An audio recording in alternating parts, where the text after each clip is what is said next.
Coors Light postgame show featuring the most important voice of all, you the Husker fan. Big Red Overreaction is sponsored by Coors Light, keeping Nebraska chill, and by Equitable Bank. Also by Burton. When your plumbing's hurting, just call Burton. Get on the line now at 402-951-1620 and sound off on Big Red Overreaction. Live on 1620 The Zone and 1019 The K. Local sponsors. Acres of Cooling and Heating, Darrell Jewelers, Decorators, Exchange Bank, Forsyth. Things are going crazy right now. I was going to say, are things out of control right now? Reaction. I believe we have John Bishop with us. Maybe not. All right. Welcome to Big Red Overreaction. Nebraska wins 35-21. Mickey Joseph gets his first victory as the interim head coach, and Nebraska pitches a shutout in the second half. This game was not the most aesthetically pleasing, but Nebraska found a way to win. This would have been one of those games where you lose and you're kicking yourself, or you go, here we go again. But Nebraska found a way to win, pitching a shutout, especially after the way the first half ended, to go 21-21 into the locker room and then come out in the second half. Black shirts keep Indiana off the board, all the strangeness of this game. And Nebraska found a way to put the ball in the end zone a couple of times, culminating with one of their better drives of the night at the end to go up 35-21, where they had a 12-play drive, and 8 of those were on the ground, courtesy of Anthony Grant. Big Red Overreaction. We know for a fact that this show will not last as long as the game did. It clocks in at 3 hours and 38 minutes. So if you'd like to get into Big Red Overreaction, I'm just going to give you a hint. You want to do it quick because the debut of this year's Saturday Night Live begins in about 16 minutes. 951-1620, the number to get into. Do we have John now? Hello, Gary. All right. Conrad, I think we're is on with the us. video. Yeah, you need to bring the video up. It's like flying a rudderless ship right now. Would you like me to come over there and help you?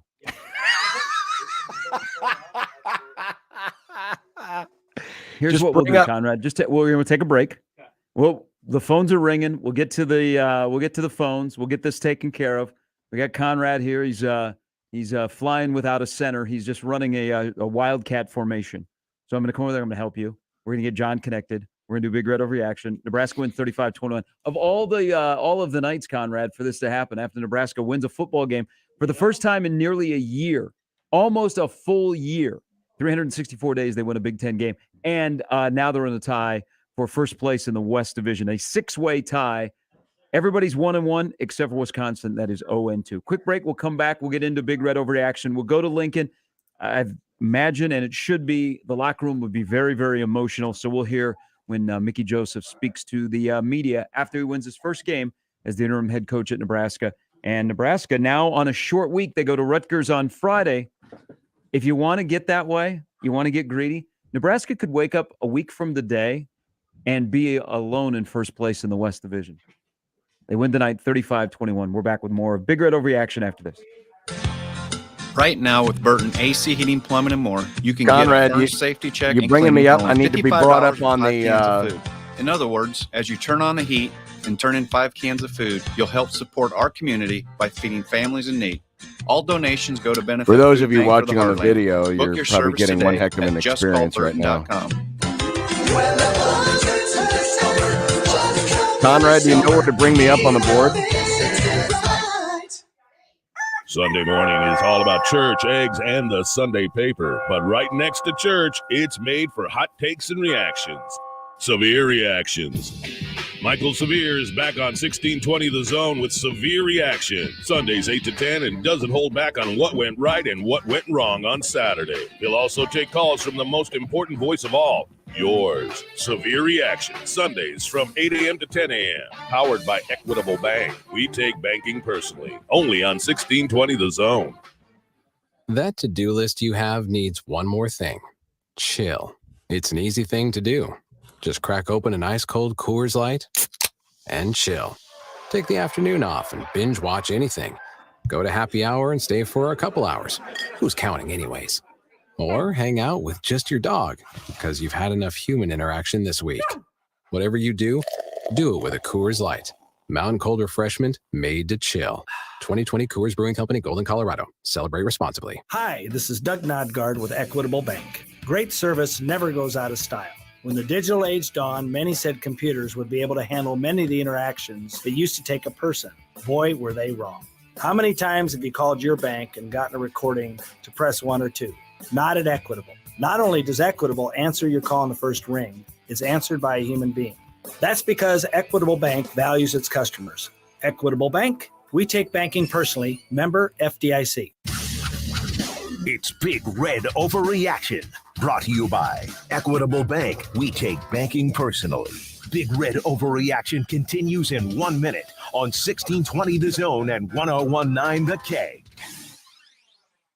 More info and opinions on Big Red than one station can handle. Now on 2 stations. Big Red Overreaction postgame on 1620 The Zone and 1019 The K. Sound off. 402-951-1620. Big Red Overreaction is sponsored by Burton AC Heating, Plumbing, and more. When your plumbing's hurting, just call Burton. Equitable Bank. We take banking personally. And Coors Light, keeping Nebraska chill. All right, we're back with Big Red Overreaction. Do we have John now? From Hello. Hello, John. Hey, so I'm trying to, just off the top of my head, something just popped in here as we welcome people back into Big Red Overreaction. Yeah. I think this is the first time tonight that Nebraska football has won a game after a bye week. You have to go back to 17 when they won at Purdue. Yeah, if that was after a bye, then I would agree. Yeah. Our number people here might have to look that up. But I gave my initial thoughts. It's a win. Nebraska needed a win. Good for them. They'll celebrate, and then they'll get ready on a short week. But this game does not deserve a lengthy Big Red Overreaction show. I'm just telling people that. And I know you're in agreement with me. Oh, yeah, totally in agreement. I mean, it was not a great and well-played football game by any stretch of the imagination. I mean, what did we end up with penalties? I'm looking at the stats monitor right now. And, of course, 23 penalties, which is a season high in a Big Ten game, over 200 yards in penalties. I mean, and I'm sure some folks will say, well, the refs were too flag happy. But, I mean, there was just some – it wasn't well played, but for the most part, Casey Thompson, when he had time to throw, was effective. They hit the big deep ball because up until the moment they hit Trey Palmer with the long touchdown pass, Nebraska's offense was stuck in the mud, and then they finally got the lead. And then finally, Mark Whipple realized that, number 10's a pretty good runner. Give him the ball and let him finish the game. And they finally did on the last scoring drive. He ended up with 32 carries. But, yeah, it was bowling shoe ugly tonight. But when you're Nebraska and when you're in this division, bowling shoe ugly is good enough as long as the other teams looks uglier at the end of the day than you do. And now all of a sudden Nebraska finds itself near the top of the standings in the Big Ten West. I know it's only after a couple of weeks, but man, this game was very befitting of a Big Ten West. And I know Indiana's in the East, but it was not good football. Yeah, these were 2 not very good football teams that were playing. And the thing about this game tonight, and there's a lot to discuss about the approach Nebraska took, especially early on in defense. But I will give them credit for this, is we have seen so many times that this football team collapses when they get off to a good start, and then all of a sudden things don't go well. And to be up 21-7, and then the last 4 minutes of the first half, where all of a sudden defensively, Hartzog is getting picked on, Bazelak is not getting moved off his spot, he's just playing pitch and catch, and they're moving down the field. And then Nebraska offensively says, you know what, let's just run out the clock by handing it to Anthony Grant. They throw the ball, they give it back to Indiana, they make it 21-21 going into the locker room. Credit to Nebraska in the second half of moxie, where that did not derail their entire evening. And they were able to come up with 2 scores and win a game where if you lose a game like this, regardless of what side you're on, you're kicking yourself. You're like, how did we ever lose that game? How did we lose to that team? Gary, I said one of the keys to the game tonight, when you have a team that plays as fast as Indiana, is you got to get stops. You got to string together stops. Nebraska got 3 and out on the first 2 possessions. And actually, the first 6 possessions, they forced punts.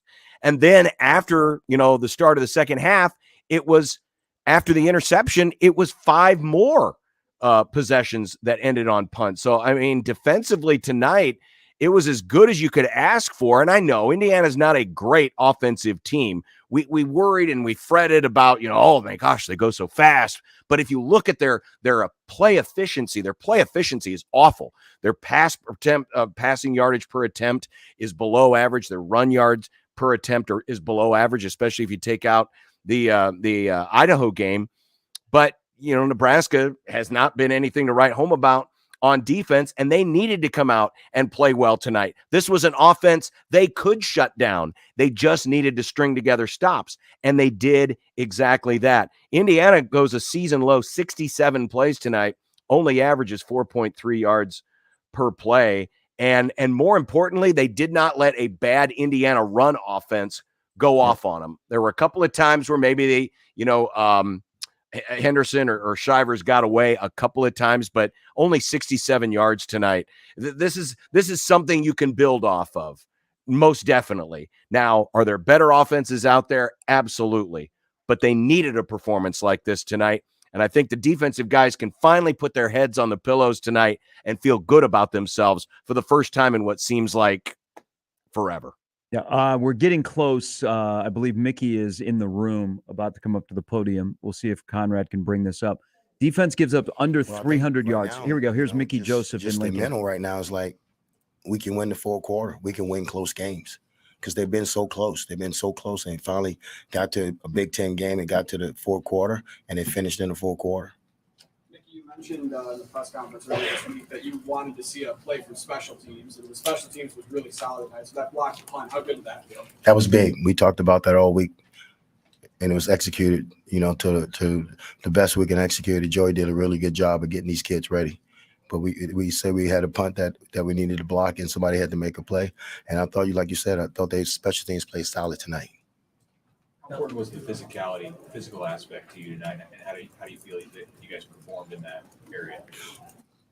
I thought they put their face in the fan. I didn't see anybody shy away. We still had some missed tackles, but I thought for the most part they got them down and they were physical. We said at the beginning of the game, whoever's the most physical team's going to win the game. You want to lean on them there on that last touchdown drive? You really went to Anthony. Were you pleased with just how you were able to kind of grind out? I think it was a 6-minute drive there. Yeah, and early in the game, he wasn't seeing it. So, I was asking Applewhite, why is he bouncing everything? And he told me why he was bouncing, but he wasn't seeing it. So we told him just slow down a little bit because we thought Casey thought he was rushing a lot of the runs. Slow down a little bit, see it, let it develop, and then hit it. What was the sequence? You brought Chuba in on the 9-yard line in the first half. Was Casey hurt? Or is that you want to go to someone else there? No, Chuba needs reps. We thought Casey was struggling, needed to see it sometimes, Coach Osborne did that with us, took us out sometimes the third or fourth series so you can see it from the sideline. So now you can see what the defense is trying to do to you. So sometimes it's good to take him out. Probably won't be the first time that we take him out and let Chuba go in. Chuba's capable of making plays, and I know he had a turnover in the end zone, but just help Casey see it from the sideline. How hard is it when a game is that choppy? I'm not saying it has to become more efficient, but how much of a challenge is that? You're behind the chains a lot, the clock's stopping all the time.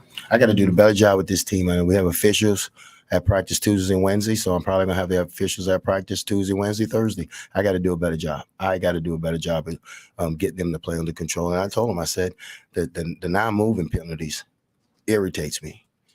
And a couple of, pass interference calls, one of the balls was, wasn't catchable, but they had them locked up. They had them covered. You just had to move your feet. But, it's things that we can clean up, and we'll go back and look at it and get better. But if you're going to be an aggressive football team, you're going to have some of those penalties if you're going to be aggressive. But, we're going to go back and look at it because we don't condone that, and we'll get better. One or two more. Casey looked to take a pretty hard hit when he came out. You have Chuba in for one play. Casey comes back, makes the 71-yard throw after that. What can you say about his bounce back ability in that spot? Well, Casey's a tough kid. Casey comes from a tough family. And when we went out to get him, he grabbed me. He said, I'm going back in the game.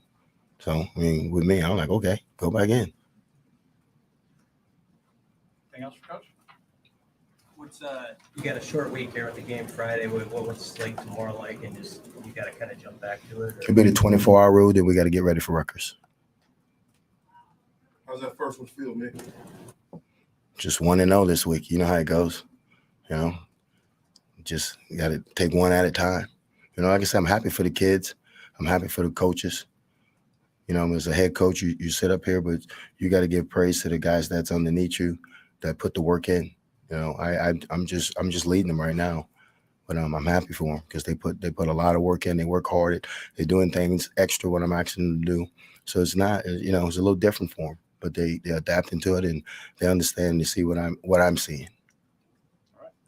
Thank you, guys. It's Mickey Joseph after Nebraska wins 35-21. Defense pitches a shutout in the second half. They only give up 71 yards. A couple of the quick individual numbers. You alluded to Anthony Grant, John, 32 carries, 136 yards.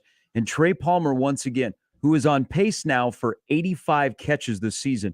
He goes 8 for 157 tonight on 9 targets. Casey Thompson, 18 to 27, 270. Bazelak was 22 of 44. And Nebraska's run defense only gave up 67 yards. And again, they held Indiana under 300 total, including 2 of 15 on third down. Wow, incredible. 2 of 15. It's been a long time since Nebraska's held a team to that low a percentage on third down. And Trey Palmer, you mentioned it. I mean, he got it jump-started. I know the first drive was only 3 plays, but the second play of the game, they hit the long pass right before they get to Casey Martin, and then the big play in the fourth quarter, which finally jump-started the offense. Again, Trey Palmer is just having a tremendous year, and he is, like you said, he's on pace to smash a lot of Nebraska receiving records. There's no question he has been a very pleasant addition to this squad. And it's good to see, too, that Casey was able to come back. I was a little worried when he got sacked in the second half and landed on his shoulder that we could have a collarbone situation, but obviously he was okay. Really good and fortunate for Nebraska that was the case because, Thompson and Palmer have been, 2 of the highlights of this offense, and Anthony Grant doing Anthony Grant stuff. It was more of a grinder tonight, but still, that's what you want out of your number one guy, 32 carries, 136. Yeah, it's pretty clear that Mickey has a pulse of his team, and we'll get more into how physical they were on defense right from the jump. Big Red Overreaction. It is brought to you by Equitable Bank, where they take banking personally. John Bishop, Gary Sharp with you. And we start with Dimitri. Dimitri, thanks for the call. Welcome to Big Red Overreaction on the Zone and the Keg. Well, how are you guys doing tonight with the win? It's a win. Yeah. Feeling happy finally? Well, I haven't done a Big Red Overreaction with a win since 2019, so. No. So, yes, I can't believe that. Yes, I'm very relieved. My big thing is, why do we still have number 54 playing on the offensive line? I mean, I've seen about 3 of his last games, and he's probably responsible for that interception or whatever that we called it, that fumble in the end zone. But he can't block. Why do we still have him? And what type of scheme are we using on the offensive line? We still look ugly. Dimitri, thanks for the call. So Ben Hart was pulled from the game tonight, and Hunter Anthony came in. Hunter Anthony had only played 6 snaps prior to tonight. He didn't play against Oklahoma, but most of them been in goal line situations. It was too much. Ben Hart was going to kill Casey Thompson, whoever was playing quarterback, so they pulled him. Now, you will notice Ben Hart came back into the game when Corcoran got tossed. Right. But Hunter Anthony did enough tonight. He didn't – I mean, he was serviceable that – I mean, that's going to be a question in a short week. What do you do? Because I think Ben Hart is in a bad place. I don't know how you get him back mentally or whatever is going on, but he is costing you. And if you're – and I mean, Casey Thompson is getting the heck beat out of him. You can't afford to have 4 offensive linemen and not have a 5th. So I think that's a discussion that Donovan Raiola John's going to have this week on what they do with Ben Hart. Did Hunter Anthony show him enough that Hunter Anthony starts on Friday night in Rutgers? Yeah, and we're not 100% sure. I know Corcoran got ejected because of the back-to-back unsportsmanlike conducts. I believe he is still available for next week, but they're getting thin. They're getting thin already because you had the ankle surgery for Williams. He's going to be out at least a couple of more weeks. We already know that Prohaska's done for the season. It wasn't. We thought there might be some depth coming into the season, but now it is getting dangerously thin. And when you've got one guy who's been a swinging gate this year, and the shame of it was, I thought they protected very well the first quarter and a half of the game, but yeah, that the play that resulted in the fumble by Chubba Purdy was one where, again, it looked like it may have been a communication issue, and that's what cost him against Oklahoma. And that is communication, running back, quarterback, offensive line in that game. Yep. Here is John. John, thanks for the call. Welcome to the show. Hey, Gary, how are you? Good, John.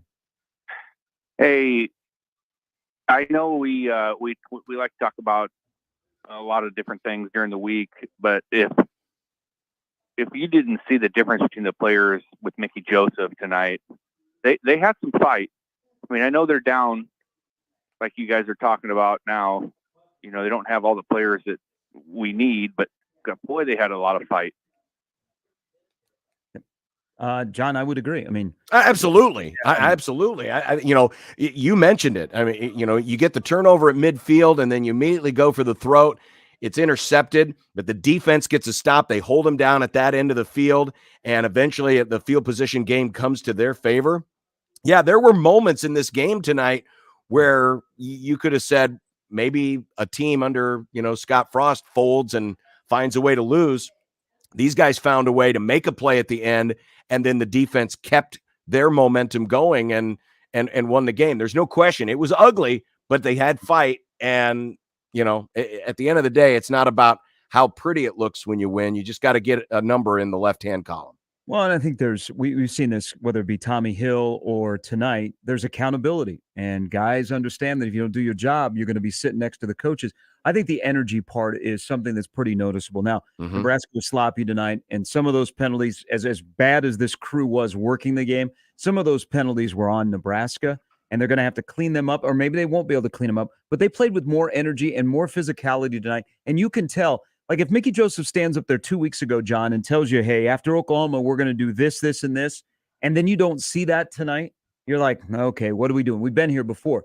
You could see things that he said they were going to work on that he reiterated earlier in the week. Yeah. Were different tonight. I mean, I think that goes a long way, not only with the people on this side of the football field, but the people that are most important, the ones that you're coaching. Absolutely. I was worried that maybe special teams could take a step back. What happens tonight? You get your first block punt in over a decade for a touchdown. Yeah, the punt return game, there were a couple of returns, but I know that Bashini probably had a couple of punts he wanted back, but still you wanted to work on some things. I thought defensively, even though they didn't put as much pressure on at times as I thought they could against Indiana, they still they pressed up. They made life difficult.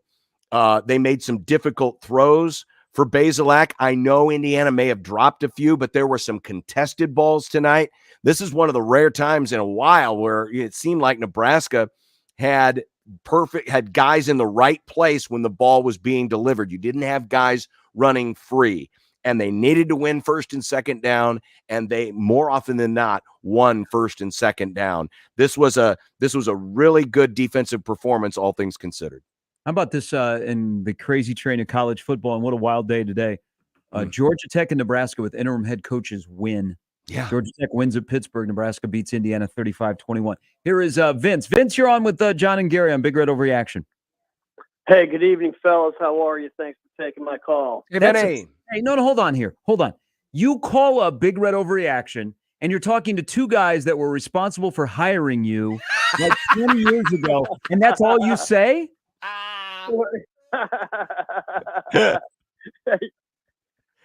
Yeah. Well, hey, listen, man. Always great to talk to you guys. And hey, and those were great times that we had to work together. I mean, even though I'm in a different career now, I still think about those times quite a bit. But yeah, because Nebraska won more. Yeah, boy, did we ever! Those were a lot of great times, and I get those were a lot of great times, and hopefully some really good, and hopefully some much better times are coming. I mean, tonight was a great night, a good night more so than a great night. But anyhow, before I get into the game, one comment I want to make, and it's something you guys mentioned about Bryce Benhart. Now, for one, there's no question the guy's been a turnstile this year as a tackle. And to me, the move you make is this: you kind of have to balance the scale. I mean, if the coaches feel that Hunter Anthony did enough to go on to become the starter, then by all means make the move. But I think you also have to talk to Benhart and say, hey, look, Bryce, I know you didn't have a good night. I know you haven't performed, as well as we'd like you to, or as well as you'd like. But you still have to stay ready. You still have to stay ready. You still have to get ready, and you still have to go out there and get better. But one thing that stood out about tonight, or a couple things really, much was made about the tempo that Nebraska was going to play with and slowing it down. And I would say they slowed it down, but I think a lot of people have the wrong idea of slowing it down. Slowing it down also didn't mean go into a shell. And what stands out is if you get first downs, then the tempo part of it takes care of itself. Because even if you're not, and sure, there were times that tonight that the offense, that the offense struggled, but they made enough plays when they had to, and they closed out the game with Anthony Grant, and that's how you close it out. And defensively, John, as you know, a few weeks ago, I called you and I went viral on TikTok. Yep. I said that I wanted 400s with this defense. Now, okay, did they look like the '85 Bears? No, by no means not. But you want to know something? To your point, they won first down. I would have liked to have seen a better pass rush, but one step at a time. They won the early downs, and when we got them into third and long, we got off the field. But most of all, I saw more of a 400 mentality out there tonight. From an aggressiveness standpoint, and as far as tackling, I thought tonight was probably the best the tackling's been in quite some time. But more than anything, I mean, tonight's win was nice. But hopefully the guys and this is where my warning label comes in. And hopefully the guys take into account that, hey, when it comes to winning, you know what? Tonight's how it's supposed to be. Are you going to win every game? No.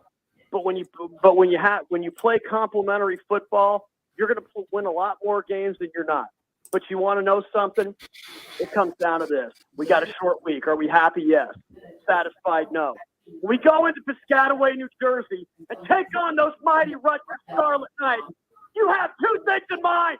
You go in there, and you open up a can of kick-ass for 60 minutes, and you fight with bloody knuckles. Let's go! There it is. That's what I was waiting for. Thanks, Vince.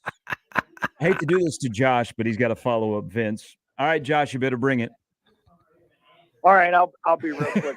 Thanks, Terry. Thanks, John, for well, one thing that stuck in my mind after the Oklahoma game is Mickey talking about slowing the offense down to give the defense a chance. So we're really proud of the defensive guys this time around. But I couldn't help but notice the offense didn't seem to slow down maybe until the fourth quarter. I was wondering what your guys' thought was on that. And again, thanks for taking my call, and go Big Red. I think it's an interesting point, because I thought there were times even early in the game where there was some confidence shown in the defense, and maybe the pace was a little faster than I expected. But it kind of goes back to what Vince said in his previous call. Was, you want to slow it down, but you don't want to grind it to a halt. And so you still want to play with some rhythm. And there was, especially when you score after only 3 plays, there's a little bit of rhythm you try to get going. One of the things that Nebraska still has to work on is what happens when they get off script. They've been so good. I ran the numbers earlier this week. Before tonight, of their first half points, 49 of them came in the first 3 drives of the game. Only 14 came drives 4 through, 6, 7, 8, however many drives they had in the half. And so they've got to do a better job of finishing the first half. But there's no question this is a really good team scoring early. But as far as slowing it down, could it have gone a little bit slower? I would have liked to have seen them run the ball a lot more, especially in the third quarter. I thought Whipple got too pass happy. And I know he was trying to go for the deep shot after the turnover, the Reimer interception, but that wasn't the spot to do it because you had a lengthy delay due to the replay review. I would have liked to have seen Grant get involved a little bit more on first down. They finally did in the fourth quarter, and you live and you learn. But you know what? And I agree with you about that third quarter. But here is something encouraging.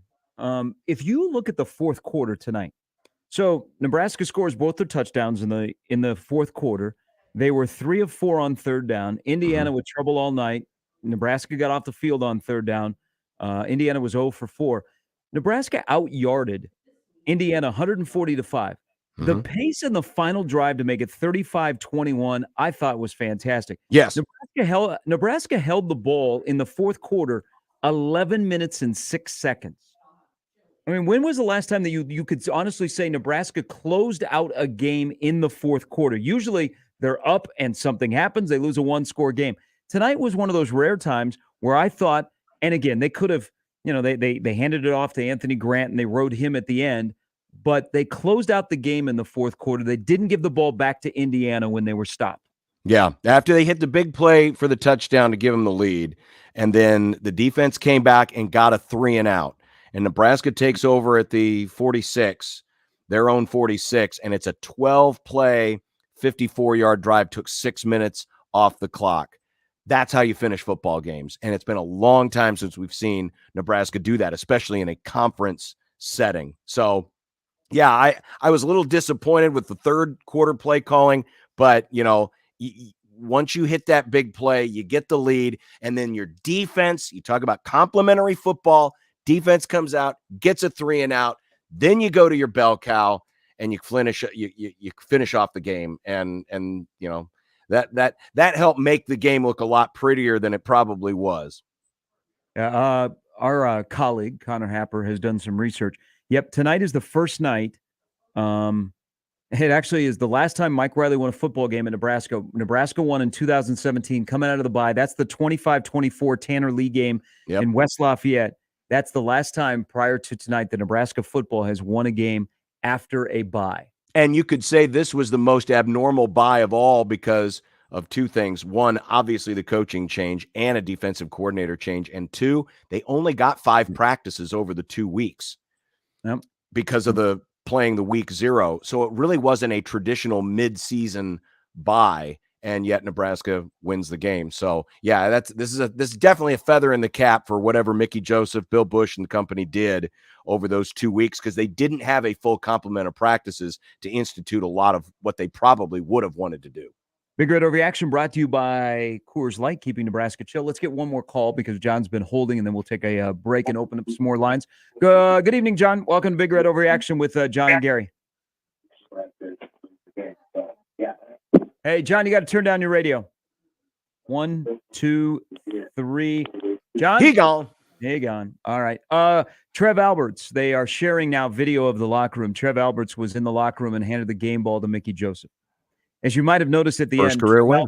Trev Alberts was like in the defensive huddle at the end of the game after the defense came off the field with their final stop. You don't think that guy's relieved?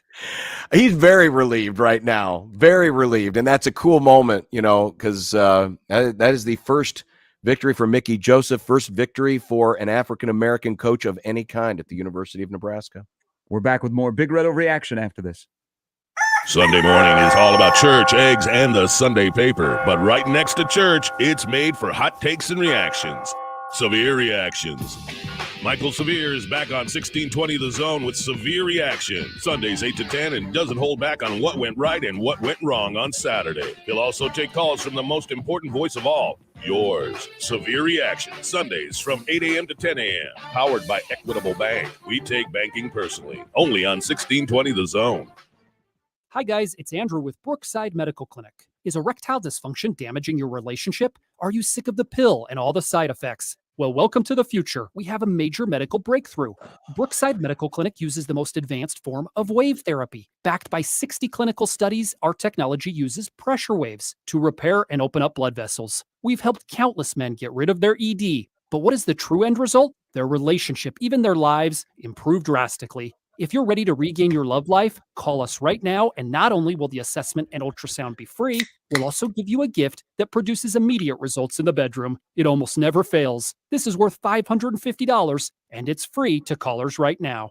402-671-7777. That's 402-671-7777. Put a stop to your erectile dysfunction and experience what I call the happiness ripple effect. Call Brookside Medical Clinic now, 402-671-7777. J-Tech Construction, the official exterior experts of the Huskers, offers exterior solutions that help you protect your number one investment. Whether it's roofing and siding or windows and doors, they're committed to excellence, quality, and outstanding customer service in every step of the process. When it's time to protect the exterior of your home, your choice is simple. Turn to who the Huskers turn to, J-Tech Construction. Check them out online and schedule a free estimate today. J-Tech Construction, the official exterior experts of the Huskers. It's Big Red Overreaction, brought to you by Equitable Bank. We take banking personally. Big Red Overreaction continues in 1 minute on 1620 The Zone and 1019 The Keg. More info and opinions on Big Red than one station can handle. Now on 2 stations. Big Red Overreaction postgame on 1620 The Zone and 1019 The Keg. Sound off 402-951-1620. Big Red Overreaction is sponsored by Burton AC, Heating, Plumbing, and More. When your plumbing's hurting, just call Burton. Equitable Bank. We take banking personally. And Coors Light, keeping Nebraska chill. Trey Palmer tight to the formation of the near side. Marcus Washington now in motion to the near side. Snap back to Casey. Has some time. Takes a deep shot down the field looking for Trey Palmer. He goes out. He makes a catch. 20, 15, 10, 5. Touchdown, Nebraska.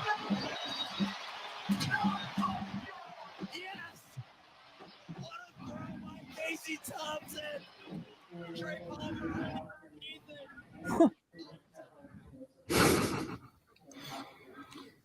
Excitable. Matt Davidson got really, really excited there. That call by Greg Sharp, courtesy of the Husker Sports Network. Welcome back, Big Red Overreaction. Brought to you by Burton, where your plumbing's hurting, just call Burton. I almost think that is like a spoof, that was not real. Davidson's reaction. Oh, so he was faking it? Well, or did they have the drop machine from years gone by where they just, drop him in? That's almost what it sounded like. It sounded like something you'd hear on 1620 The Zone. So that's where Shane went. That's where Shane went. Big Red Overreaction. It's a good thing he hit that one and not the bow one. Hey, right there. Play that again.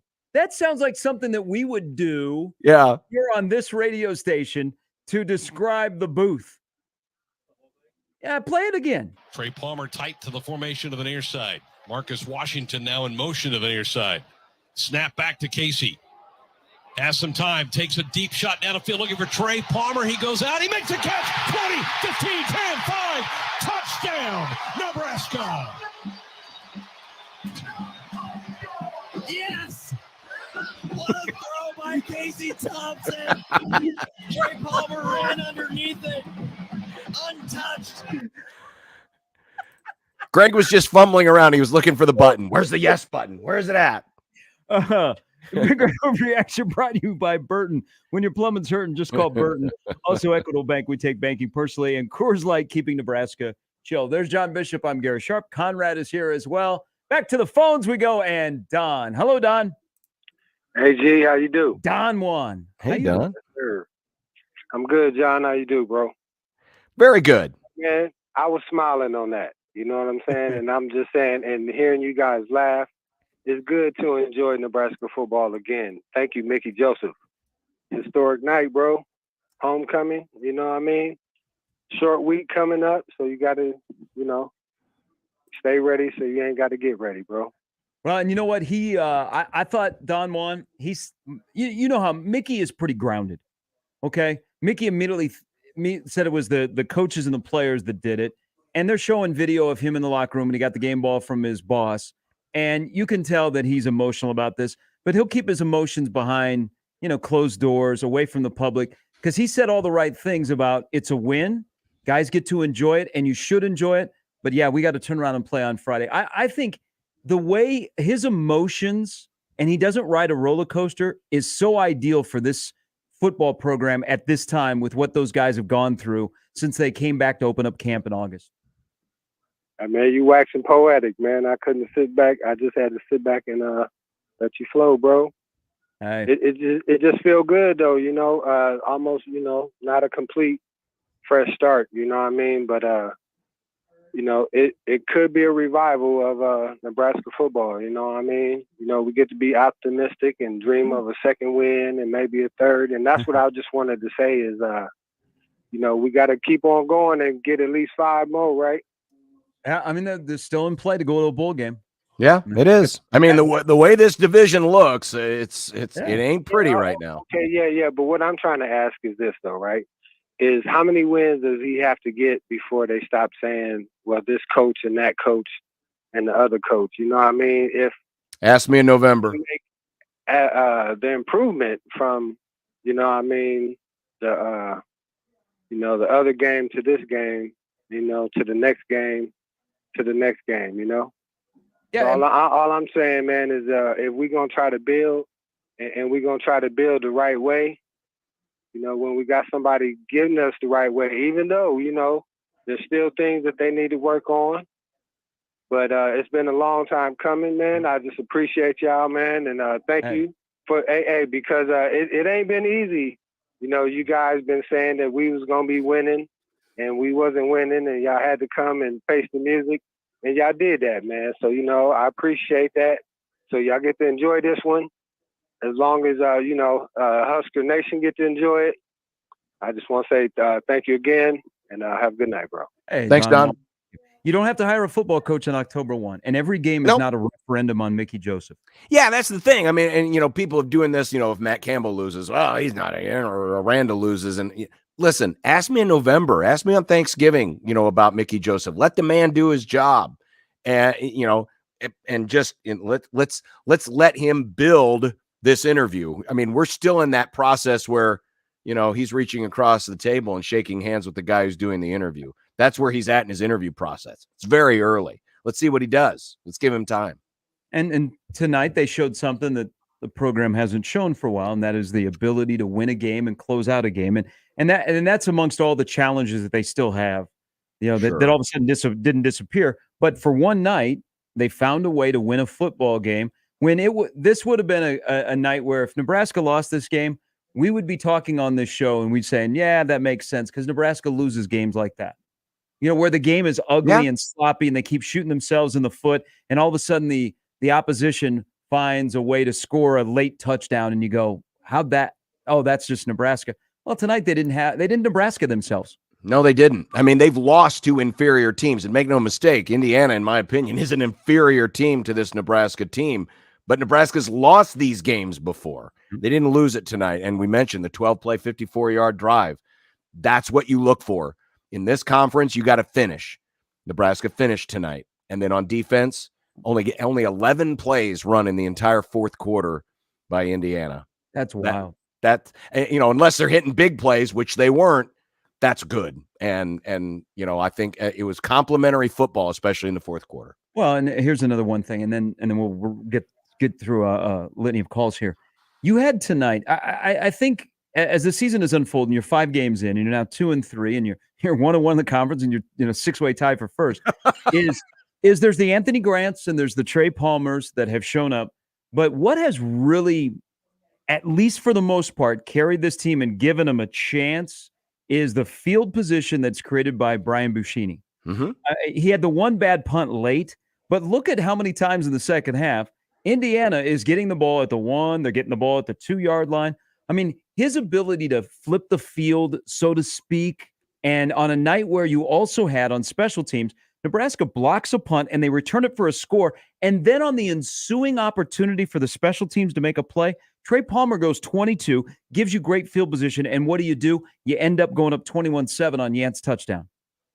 Yeah, the field position thing was huge. That's the reason why Indiana wasn't able to get back in the game. This is not an offense that's very good at driving the length of the field, but there was, I count 1, 2, 3, 4 times tonight where Indiana started inside of its own 20, and those 2 back-to-back drives, of course, one was on the interception, but Buschini the next time around after Nebraska had to punt back because Nebraska got it twice near midfield and couldn't do anything with it. Buschini pins them down to the 11-yard line, and again the defense responds with a 3-and-out. We've been kind of critical of the student section for using the whole 3-and-out, hand signal when, the team has already gotten a first down. 1, 2, 3, 4, 5, 6, 7 3-and-outs tonight by Nebraska. It's been a while since we've been able to say that. And I think, John, coming into tonight, they'd only forced 5 3-and-outs in 4 games. Yeah. And 3 of those 3-and-outs happened in the third quarter when the game was definitely in the balance, and then right after the long touchdown to Palmer. I thought that was the key moment in the game, because we've seen Nebraska hit big plays in the second half and take second half leads. But then what happens? The other team comes out and they get a big play, or they get a good drive. Nope. Defense came out, 3 plays, 4 yards gained. That's it. That's where the game essentially ended, because then that's when the 12-play, 54-yard drive followed, and Nebraska kept it on the ground. Here is Randy. Randy, welcome to Big Red Overreaction on 6020 The Zone and 101.9 The Keg. Hey, guys. My goodness, is it a relief not to lose to that clown of a coach at Indiana? Am I right? Thanks, Coach Kaczynski. Glad you could be out there. I digress. Quick comment on the officiating. So I'm not the type to blame officials for losses or anything like that, but tonight's game was over officiated. I mean, starting with the white hat, who on more than one occasion could not wait to announce to everyone what the ruling on the field was. I think he dropped out. I know 23 penalties sounds like a sloppy game, and maybe it was, but it was activist officiating tonight. So that's all I have to say about that. So raise your hand if you predicted Nebraska's defense would hold Indiana's offense to 300 yards and 14 points tonight. I know I sure didn't after the first 4 games of the year. So hats off to Bill Bush and the defense. They stepped up tonight. Also, and Gary, you kind of stole my thunder a little bit on the last time quarter and went on a to salt away the game, and that happened tonight. So, I mean, those are just the kind of basic game management things last 4.5 years. So I don't mean to throw dirt on Scott Frost and the previous regime, but the bottom line is that Mickey and his team, or his coaching staff, got what was required out of the players tonight. So hats off to them. And finally, wasn't tonight's game exactly how Nebraska should have been winning games against middle of the pack Big Ten teams the last 5 to 7 years? Just play clean, play smart. You have good enough players that you'll make enough plays to win the game, as long as you don't shoot yourself in the foot. Yep. And that's exactly what happened tonight. So again, hats off to Mickey. I don't know if he's the man going forward, but let's just celebrate it and be happy for tonight, because there have not been enough nights of joy in the last 7 years. So I'm happy for a win on a Saturday night. Thanks, guys. Randy, thanks. Good points. I mean, they did what was required to win a game like that. Mm-hmm. Between they finished. 2 very similar football teams. Yes. Yeah, they finished. Here is John. Hello, John. You're on with John and Gary. Yeah, I thought you'd forgot about me. I'm sorry. Guys, I was very encouraged by what I saw tonight, and you've done a good job of analyzing it. I don't think I need to go over that again. But I've got 2 points I wanted to make. I hope that Mickey doesn't jump on giving the black shirts back until after another game or 2. This was a great performance by the defense, so let's don't get carried away with it. And then the other point is, it probably doesn't make any difference in the scheme of things, but I'm feeling for Ramir Johnson.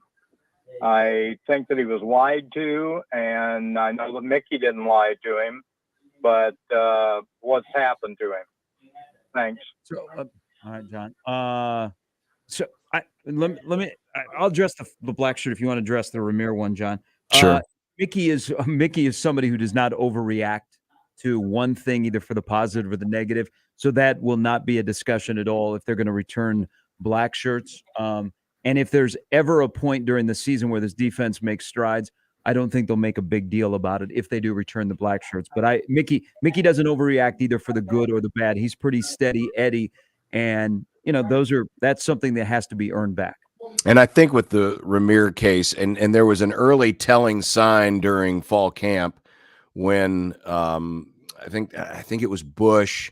Bush was talking about all the things that Ramir was doing on special teams, and then the next day, Mark Whipple had his press session, and just the way he kind of articulated, what Ramir's role was, the way he said it, and I wish I could remember the exact phrasing, but the way he said it kind of sounded like one of those things where, yeah, he's trying really hard. It kind of reminded me of when, Tom Osborne used to do his call-in show, and he'd get a question about some fourth string guy, and it was amazing he could recall the information that he could, but you could tell, hey, he wasn't going to get a play, and Ramir hasn't had a chance to play, and we've seen at times when he's been shown, and I haven't seen him a lot, but he's kind of sitting off by himself, and I think it's just a situation where you've got a guy in Anthony Grant. He is your number one without question, and before he got hurt, AJ Allen was clearly your number two, and Gabe Ervin probably would have finished the year as the starting running back had he not gotten hurt against Oklahoma. So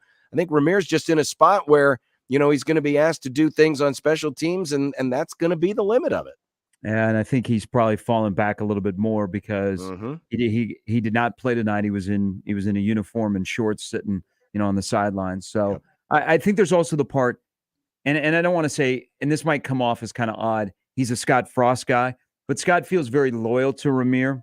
And so I think publicly when Scott talked about Ramir and he would say, hey, we got to find a way to get him, he was saying that out loud. But I think anybody that was watching this offense and trying to find a place for him, and he was kind of in that no man's land of, is he going to be a slot wide receiver? Is he going to be a running back? Is he working with the wide receivers? Is he working with the running backs? Because he's not going to move up the depth chart on running back. He's not going to move up the depth chart on wide receiver. I think Scott has loyalty to Ramir because of last year, because he recruited him out of New Jersey. He's stuck. He didn't transfer when people maybe thought when they got, that he was the class load that he was taking, that maybe he would transfer.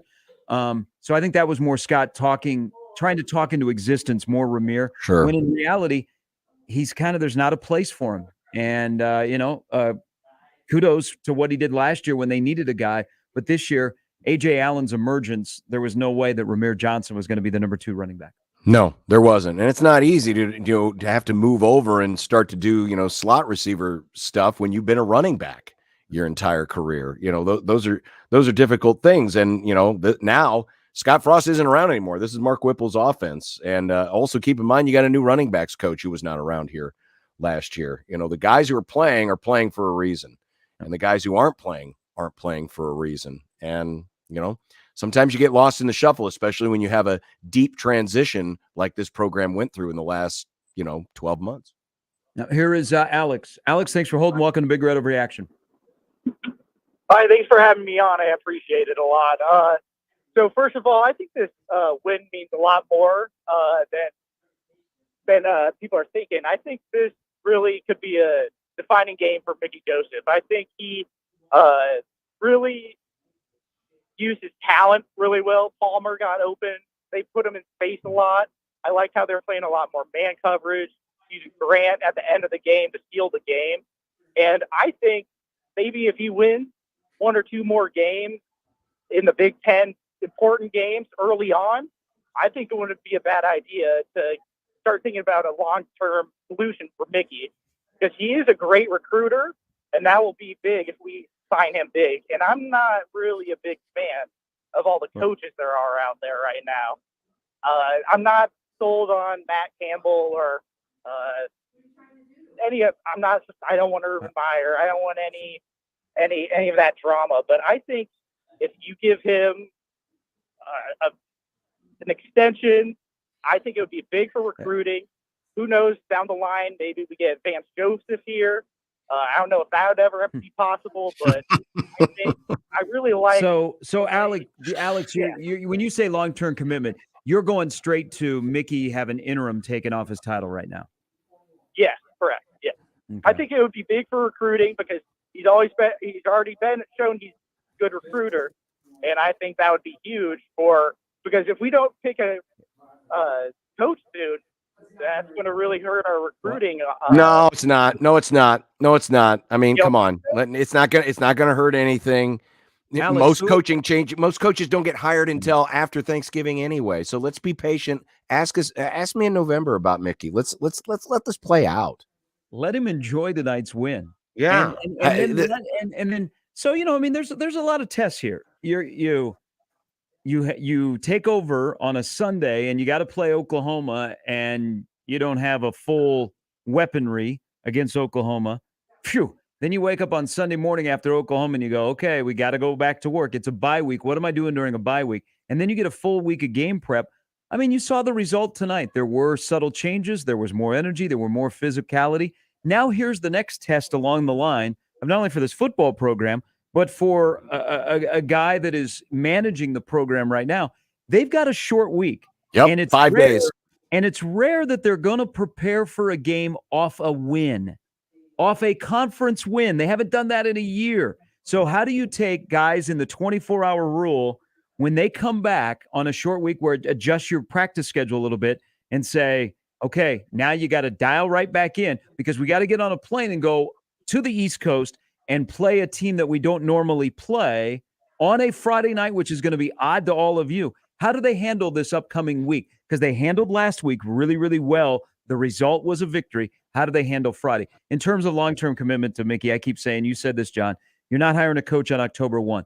Mickey Joseph will be at Nebraska next year. I think he will too. Nebraska at next year. I think he will too. Okay, let's John is called back. John is dialed in with us. Hello, John. Yeah. You just kind of answered my question about Mickey Joseph. I was just kind of thinking, I mean, if he continues the path he's going on, I mean, is he going to be here next year? Yes. Yeah, he will have a role at Nebraska next year. No, I mean he's as the head coach. Right. No, not as a head coach, just part of the staff. I mean, he's brought a lot of energy to this program. Yeah. It seems like he's the reason why we won this weekend. I feel like. Yeah, I think he's going to get an opportunity next year to still be on the staff if he's not the head guy. And right now, if we had to pick a coach today, of course he wouldn't be the head guy. But I think he'll be back next year. I feel very confident in saying that. I think he enjoys being here. And I think, I thought it was crazy that Brian Kelly didn't want him at LSU. But, he's got his own decisions to make, and Nebraska's fortunate to have him. So I'm just going to be patient when it comes to, making any big plans for the future. I mean, there's a reason why you want to vet this decision out, because the last one sure as hell wasn't vetted out. It was already anointed. Let's vet this one out. Let Trev Alberts do a really smart, educated search. I'm just going to remind people what the title is, and then we got to take a break, John. It's called Big Red Overreaction. That's true. 35-21. Nebraska beats Indiana. That's not a knock on Mickey, but they won a football game tonight. They found a way to win a game. You don't have to hire a coach on October 1. Mickey didn't say tonight, look what I did, Trev. He didn't say that. Okay. Nope. There's a lot to like about tonight, and it hasn't happened for a year in this conference. Just enjoy a win that doesn't have anything to do with an impact on who's going to be the future head coach at Nebraska. All right, Big Red Overreaction brought to you by Burton. When your plumbing's hurting, just call Burton. It's also brought to you by Equitable Bank. We take banking personally. And Coors Light, keeping Nebraska chill. Nebraska wins tonight 35-21. First conference game in nearly a year. You go back to that Saturday night against Northwestern when Nebraska won 56-7 last year to tonight on October 1. That was October 2nd. Tonight, October 1, Nebraska wins 35-21. Closing out IU with 14 points in the fourth quarter, shutting out Indiana in the second half, holding them under 300 yards. And now all of a sudden, Nebraska is in a six-way tie atop the West. It's 1-1 except Wisconsin, which is 0-2. And here you go. Let's just get crazy. Nebraska could go on the road. So they're like checking things off. They won a game after a bye for the first time since 2017. They won a conference game for the first time in a year. They go on the road and win a conference road game. They could wake up Saturday morning alone in first place. And we'll all take a picture of the standings. Click, click. Frame it. This is Big Red Overreaction. That's John Bishop. I'm Gary Sharp. Conrad here as well. Zach, Aaron, Alan, stay right there. We'll get to you when we come back. Right now with Burton AC Heating, Plumbing, and More, you can get a furnace safety check and cleaning for only $55 and 5 cans of food. In other words, as you turn on the heat and turn in 5 cans of food, you'll help support our community by feeding families in need. All donations go to benefit Food Bank for the Heartland. Book your service today at justcallburton.com.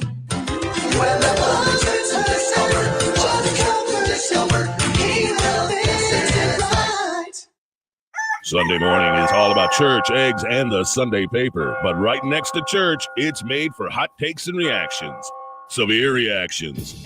Michael Severe is back on 1620 The Zone with Severe Reaction. Sundays 8 to 10 and doesn't hold back on what went right and what went wrong on Saturday. He'll also take calls from the most important voice of all, yours. Severe Reaction. Sundays from 8 a.m. to 10 a.m. Powered by Equitable Bank. We take banking personally. Only on 1620 The Zone. That to-do list you have needs one more thing. Chill. It's an easy thing to do. Just crack open an ice-cold Coors Light and chill. Take the afternoon off and binge watch anything. Go to happy hour and stay for a couple hours. Who's counting anyways? Or hang out with just your dog because you've had enough human interaction this week. Whatever you do, do it with a Coors Light. Mountain Cold Refreshment made to chill. 2020 Coors Brewing Company, Golden, Colorado. Celebrate responsibly. Hi, this is Doug Nodgard with Equitable Bank. Great service never goes out of style. When the digital age dawned, many said computers would be able to handle many of the interactions that used to take a person. Boy, were they wrong. How many times have you called your bank and gotten a recording to press 1 or 2? Not at Equitable. Not only does Equitable answer your call in the first ring, it's answered by a human being. That's because Equitable Bank values its customers. Equitable Bank, we take banking personally. Member FDIC. It's Big Red Overreaction, brought to you by Equitable Bank. We take banking personally. Big Red Overreaction continues in 1 minute on 1620 The Zone and 1019 The Keg. More info and opinions on Big Red than one station can handle. Now on 2 stations. Big Red Overreaction postgame on 1620 The Zone and 1019 The Keg. Sound off. 402-951-1620. Big Red Overreaction is sponsored by Burton AC Heating, Plumbing, and More. When your plumbing's hurting, just call Burton. Equitable Bank. We take banking personally. And Coors Light, keeping Nebraska chill.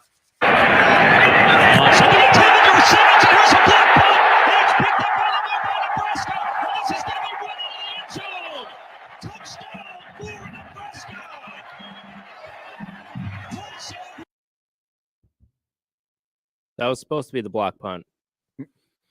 It sounded a lot better while I was watching the game. Hell of a play by Kolarvik. Interesting description by Conrad.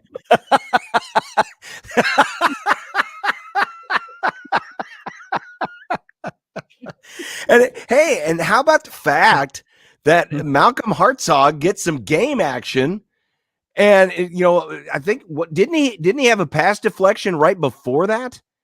And then he's in the right place at the right time, picks up the ball off Kolarvik's block, and he's got his first career touchdown. Yeah, he had the roller coaster of a young player tonight because he did.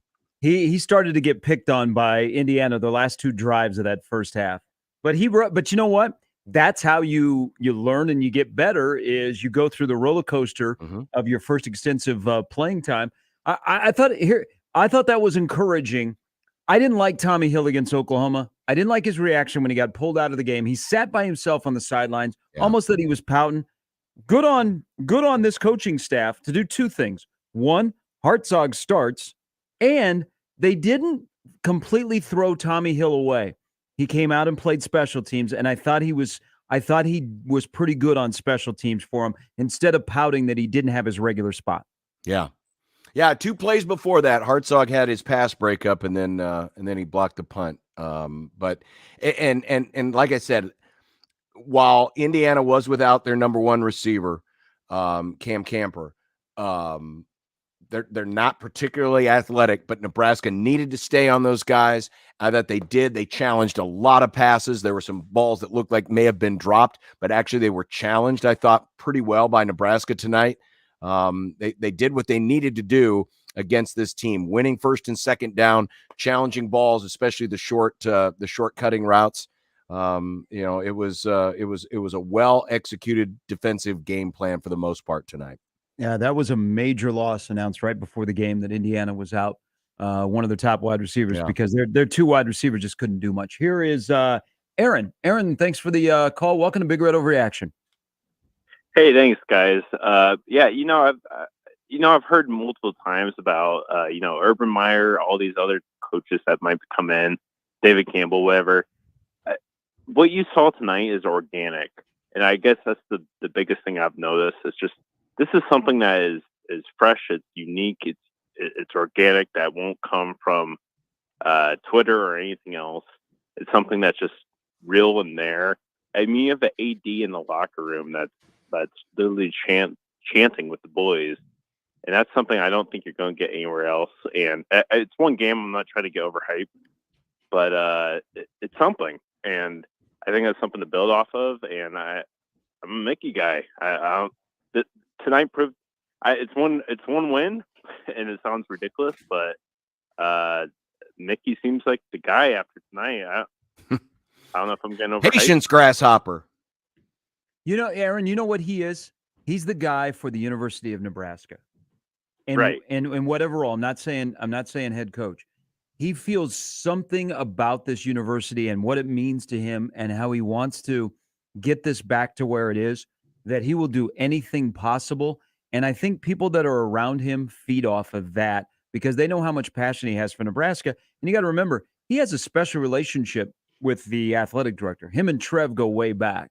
And so I think that's where you see those two were pretty emotional because you know what? They like each other and they know what they've gone through and they know where they got to get this to and to embrace like that. But there's one thing, regardless of a title of whatever Mickey Joseph has, Aaron, I think everybody could see tonight, there are 150 players and he may not coach your position. You may not have much interaction with him before he became interim head coach. Those guys will go balls to the walls for Mickey Joseph. And that is something that Nebraska probably top to bottom hasn't had in a while when it comes to the head coach. Exactly. I'm excited to see what happens. But yeah, organic is the word that comes to my mind with Mickey Joseph. So Aaron, thank you for the call. He's a genuine guy. He's a genuinely good guy, and you could tell just in his demeanor. I mean, he's a no BS guy. He's not trying to be something he's not. That's and kids, we underestimate 18 to 23-year-olds.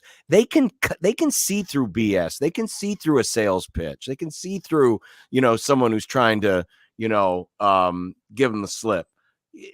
Mickey doesn't do that. He's a straight shooter, and these guys respond to that. Yeah, I think they respond, and I absolutely agree with you, John. And I'll use the word authenticity. Yeah, I mean, you don't think Mickey is trying to pull the wool over your eyes. No, he's gonna tell you exactly how he's feeling, but he'll tell the player first how he's feeling about him before he says anything public. And I think players respect that. That he's not talking through the media to the player. He's going to talk straight to the player. Here is Alan. Alan, welcome to Big Red Overreaction on 1620 The Zone and 101.9 The Keg. Thanks, Gary. And I'm going to say hi to you first, Gary, just because I know for the last 10 years, normally people say, hey, Damon. So, hi, Gary. But actually, John, help me out. Help me remember, what was the bit you guys did in the afternoon show? Gripe? Lay out your gripes Friday or something like that. What was it? No, Gary, didn't you did, wasn't brag and bitch, right? Yeah, that lasted a week, John. Thanks for listening. I was listening. I remember it. It was good. Alan, are you talking about USC doing Hour of Hate? Thank you. Hour of Hate. Oh yeah, that was a long time ago. Yeah. We don't do that anymore. It's all about love now. So, but let me express my hour of hate for 1 second. Sure. I'm camping, and I paid a lot of money to get this wireless thing. So when I'm camping, I can watch the Husker games in the fall. I've ordered YouTube TV, yada, yada. I get out here. It is buffering every other play. I'd still be watching the game live if I didn't turn to the radio. So my son and I are listening to the radio, sitting around the campfire, beautiful night. And we hear, I know he's not your brother, but we hear your brother, Gary, and he says, what is the ref doing? Is he waiting around to get a buzz? and they were talking about if he was waiting around to get buzzed from the booth. Well, me and my son both kind of looked at each other like, did he just say that? So I needed to call in to tell you guys, you got to capture that because that's going to be a great little drop. Well, I mean, I know what he meant, if that's exactly what he said, which is one of the flaws of college replay is you wait for the stupid pager instead of just making the coach's challenge. But yeah, I mean, Right. he's waiting. He's When waiting to get a buzz. That it was hilarious. Me and my son looked at each other. But the reason I bring all this up is because this was a game, the first game that I can remember, my son's 12, that we were actually kind of enjoyed the game. And we were able to laugh during the game and kind of just, it never felt like it was about ready, like the shoe was about ready to drop. It always felt like Nebraska was kind of, even in the third quarter, when they couldn't get that offense going, we kept pinning them deep, and it always kept seeming like it was under control. And it was just a fun game to watch. And it really reminded me, I'm your guys' age, actually probably a little bit older, maybe more than John's age, but it reminded me of growing up. And when they wouldn't play on the TV, we'd have to listen to the radio. And it just reminded me of those games. And it was fun. And it was exciting at times, and I never felt that hit of despair that I've been feeling for the last however long. So that's all I need. It's called winning. That's what it is. It's winning. Alan, thank you for calling us while you're camping. Yeah. That's all right. On that note, cue back up the Matt Davison thing. I got to hear this. For people that are just tuning in. So this is a touchdown. So this is the Trey Palmer touchdown. It's a Trey Palmer touchdown. But explain to us what Matt Davison is doing here. Trey Palmer tight to the formation of the near side. Marcus Washington now in motion to the near side. Snap back to Casey. Has some time. Takes a deep shot down the field looking for Trey Palmer. He goes out. He makes a catch. 20, 15, 10, 5.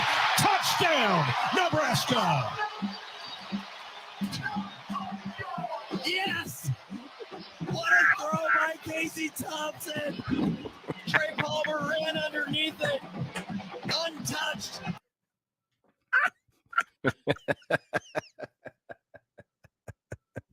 Do they? Hey, they do not. You know how one of the great scenes last night when the Mariners clinch a playoff berth for the first time in 21 years. They have a camera on the announcer. They don't have a camera in the Husker. I don't think they do. I know Iowa's broadcast does. Why they should? They should put one on. Well, the problem is that they put one on there. You would see Greg reach over for the hot button to hear. Here's what I want Matt to say.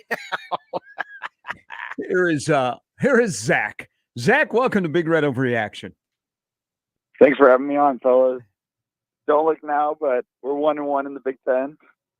So tonight I had to tip my cap to Casey Thompson. Gets pulled for who knows what reason, but the kid comes back, and he's the first guy in the locker room that is right up against Mickey Joseph celebrating, and I just got to tip my cap to a leader like that and a kid like that can respond and make plays down the field. I just got to get your guys' opinion on why are you pulling him in that situation? Great question. Interaction with him and Mark Whipple on the sideline, but he's a fifth-year senior guy that transferred in. He's arguably your best player on offense. Why are you pulling a guy in that situation? That kind of reminded me of the what game was it? It was it was the 2009 Big 12 championship game when Nebraska got pinned back at the 1 yard line, and they put Cody who was the backup quarterback for Zach Lee, Cody Green. Yep. Put Cody Green in so he could sneak it out from the 1 yard line. I'm like, why in the hell are you doing that? I didn't understand that decision. When they went to the sidelines, they showed Casey was getting his arm tape, and I thought maybe he was hurt, but apparently he got pulled. It didn't make any sense to me. Okay. So the series before, where and this is a problem for Casey, he holds on to the ball too long. Sure. When he's running for his life, I mean, he has taken some hits. Whipple, he comes over to the sidelines, and if you've watched Whipple on the sidelines so far this year, he doesn't show a ton of emotion. I mean, he's an older coach who, he's kind of more of a pro coach. But he got that's the first time this year, John, I've seen him get into an animated conversation with his quarterback, and he really let Casey have it, and he kept going at him, and then Purdy comes in. Now, it turned into a debacle with an Indiana touchdown when Purdy is sacked in the end zone and fumbles and they recover. And they showed on TV, they showed him having his wrist wrapped, and people are like, oh, no, he's hurt. Well, if he was hurt where he couldn't come back in, wouldn't he go into the tent? Wouldn't there be something there? Yeah, that's why I was confused. Yeah. So here's another element of the confusion about what happened there is, and then the other time that Purdy came in, I think Thompson was dinged. And so they started with Purdy, and then Thompson came right back in. But let's go back to what Mickey said after the game when he was posed that question. He said, oh, Coach Osborne used to do that with us before, like the third or fourth series, we'd come to the sidelines and we'd get to watch. And I'm thinking, really, Mickey? Is that the reason? So, yeah, I think it was one of those moments where Mark Whipple made a decision. I didn't like what you did. You're going to stand here with me on the sidelines. And it unfortunately turned out to be a disaster for Nebraska. But, I thought it was very odd. All good. Casey comes back in, and especially in the second half when they needed to make a play, Casey made a play. Yeah, because the drive started on the 9-yard line, and they actually ran 2 plays, but they didn't get anywhere. So you got 3rd and 9 at the 10-yard line, and that's when the sack fumble. And credit Indiana for, finally getting some pressure because they really hadn't done much prior to that. And, Purdy was in a bad spot, fumbles the ball, it turns into a touchdown. And fortunately, it was not one that cost them the game, but it certainly changed the momentum of the game in that moment. And I just thought it was, I didn't think it was a smart decision to pull Casey Thompson in that spot. That was the reason why. I'm wondering, outside of injury to Casey Thompson and Chubba Purdy, what's it going to take to have Logan Smothers reinserted in the game? You remember in the Northwestern game when they had no element of a quarterback run game, they inserted him, he got a first down. I thought maybe as Nebraska was kind of slogging along offensively that maybe it would have been a changeup, but I wonder what it'll take to get Smothers back into a game.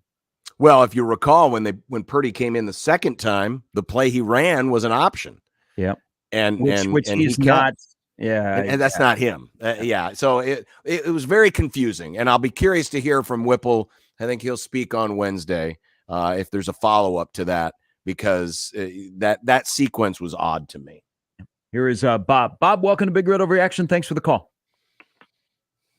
Well, kind of perfect timing for me, but I just wonder why somebody can't tell these guys to throw the ball away when it's not there. I mean,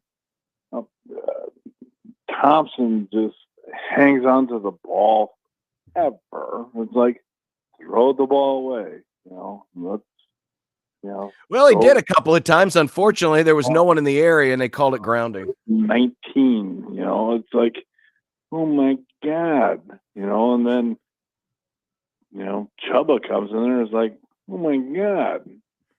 Wow, they put on the scarlet and cream and seem to lose their mental facilities or whatever. It's like, oh my, I just, there's got to be somebody out there, Mickey, head coach or the offensive coordinator, that's got to say, okay, ain't there, throw it away. Instead of taking the, 7-yard loss and getting hit and whatever. But that's all I got to say. And we'll listen to you guys from here. Hey, Bob, thank you. All right. John, now I'm getting reminded of Big Red Overreaction, whether it be after a win or a loss, what happens when we reach midnight plus on the East Coast. Yeah, this is if Midwest, or here in the Midwest, we inch towards midnight. Yeah, this is the part of NFL Red Zone where we call it the witching hour. That's where we are right now. One more call before the break. Here is Jones. Jones, thanks for the call. Welcome to the show. Yeah, man. Thanks for taking the call. interesting, man, because I was going to ask about the pulling of Casey Thompson, but more so get your reaction on him being willing to do that. It seems like Mickey, he's from LSU. He's used to winning, and when he don't see what he want to see on the field, he's not gonna pussyfoot around with you. He ain't gonna play no games with you. He gonna get your attention. And so, my thoughts is, it seems like, hey, that's kind of refreshing to me that he would do that. He brought him back in, but it's refreshing that he would do that. And it was refreshing to see him getting that player's butt who got kicked out of the game as well. I'm pretty sure he hugged him after the game. But hey, in the midst of battle, we're not playing no games with nobody. If you're a player, you're gonna be out there. If not, you're gonna be with me. Agree. So that was just my thought. Yep. Jones, thanks for the phone call. And so there's a couple of things in there from Jones' phone call. And I'm going to start with, how, and this kind of ties into the Ramir Johnson call earlier, John. Players that are mentioned during the week, hey, we're going to give guys more opportunity. These guys, Omar Brown, Hartzog, they've earned the opportunity to play more, even a Singleton or a Gould. Okay, so we saw that tonight. There were a lot of guys, especially on defense, that played early that we had not seen much of. Javen Wright is healthy, so he comes back and he does get an early series at nickel. So what they were saying about guys that are going to get more of an opportunity to play, we saw that. Now, some of those guys got to play a little bit longer because they didn't hurt the team. Singleton came in, overran a play. I don't know that I saw Singleton again. So there's the accountability part. And if you're not doing your job, Bryce Benhart, you got to come sit with me. Okay. We're not going to allow you to be out there. We're going to put in Hunter Anthony. Turner Corcoran, you hurt the team. You're going to get an earful when you come to the sidelines. I think the part of accountability over the last couple of weeks is pretty huge for this team because some guys are probably going, hey, why am I not playing? Or how come, that guy plays more than me and I'm doing what I'm supposed to do? I think that goes a long way in this setup of the current locker room. But I think it shows you that Mickey has a command of the sideline, that he's not going to let tomfoolery go on. Now, they were sloppy tonight, and they made some boneheaded penalties, and there were some others that were, what are they calling? But I think he has a command of the sideline that guys believe when they say something to him, your position coaches, it's going to come true. You work your butt off, you earn playing time, you're going to get the playing time. If you don't, you're going to be on the sidelines, and you're not going to have any case to go, hey, coach, why I'm not playing? Yeah, and that's the biggest thing that's changed between now and what was before. There were guys who were staying on the field even after they would make some terrible decisions. Accountability was something that Trev Alberts emphasized on several occasions in that press conference when he fired Scott Frost. And then the word accountability came up a lot the week of the Oklahoma game from Mickey Joseph. You can tell. You don't have to be told outright, but you can tell by the words that are being used and the frequency with how much they are being used, what the message and what was missing from this program. And accountability is, when you do those word puzzles or whatever, where they show, the words that get used the most are the biggest and the words that get used the least are the small font. Accountability, big letters right across the middle of the screen. That was one of the most important things that Trev Alberts needed to see and Mickey Joseph needed to see. And you're starting to see the results of that with guys getting pulled at times when maybe in the past you didn't see that. That's John Bishop. I'm Gary Sharp. Conrad here as well. This is Big Red Overreaction. We'll take a break. We got a little bit more to go. We'll get to Joe, Josh, Kelsey, and Jason. Thoughts after Nebraska wins for the first time in nearly a year. 35-21 tonight over Indiana. They shut out the Hoosiers in the second half. Nebraska scored 2 touchdowns in the second half. Big night for Anthony Grant. Big night for Trey Palmer. Big night, opportunistic for the special teams. And Nebraska gets a victory that puts them in a 6-way tie for first place in the West on a day where there were some crazy results all around college football and including in the Big Ten. We'll get all of that as we roll and we get close to putting a wrap on this one. A Big Red Overreaction on 1620 The Zone and 101.9 The Keg. It is brought to you by Coors Light, keeping Nebraska chill. And Burton, when your plumbing's hurting, just call Burton. Right now with Burton AC Heating, Plumbing, and More, you can get a furnace safety check and cleaning for only $55 and 5 cans of food. In other words, as you turn on the heat and turn in 5 cans of food, you'll help support our community by feeding families in need. All donations go to benefit Food Bank for the Heartland. Book your service today at justcallburton.com.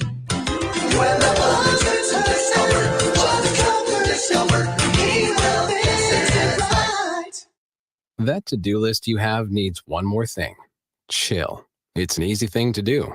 Just crack open an ice cold Coors Light and chill. Take the afternoon off and binge watch anything. Go to happy hour and stay for a couple hours. Who's counting anyways? Or hang out with just your dog because you've had enough human interaction this week. Whatever you do, do it with a Coors Light. Mountain cold refreshment made to chill. 2020 Coors Brewing Company, Golden, Colorado. Celebrate responsibly. Hi, this is Doug Nodgard with Equitable Bank. Great service never goes out of style. When the digital age dawned, many said computers would be able to handle many of the interactions that used to take a person. Boy, were they wrong. How many times have you called your bank and gotten a recording to press 1 or 2? Not at Equitable. Not only does Equitable answer your call on the first ring, it's answered by a human being. That's because Equitable Bank values its customers. Equitable Bank, we take banking personally. Member FDIC. Here's an opportunity for business-to-business salespeople. NRG Media is looking for someone who gets excited about helping local businesses grow. Are you an idea person who can create and execute a plan? We should talk. At NRG Media, we create local marketing campaigns designed to meet a key challenge. On air, online, on-site, audio, video. It's all part of what you could do. A sales career with NRG lets you make a real difference. Business-to-business salespeople? Apply online at nrgmedia.com. NRG Media is an equal opportunity employer. It's Big Red Overreaction, brought to you by Equitable Bank. We take banking personally. Big Red Overreaction continues in 1 minute on 1620 The Zone and 1019 The Keg. Big Red Overreaction is on the air, featuring the most important voice of all, yours. Brought to you by Burton AC, Heating, Plumbing, and More. When your plumbing's hurting, just call Burton. Equitable Bank. We take banking personally. And Coors Light, keeping Nebraska chill. The bulldozer, Brewington on a wing, now in motion to the far side. Snap it back. Casey's going to follow the block into the end zone. Touchdown, Nebraska. Casey Thompson off the right side. It's at 34-21 NU. Was Matt at the game tonight? Good question. I was a little bit delayed there on the yes. Another yes. Yes.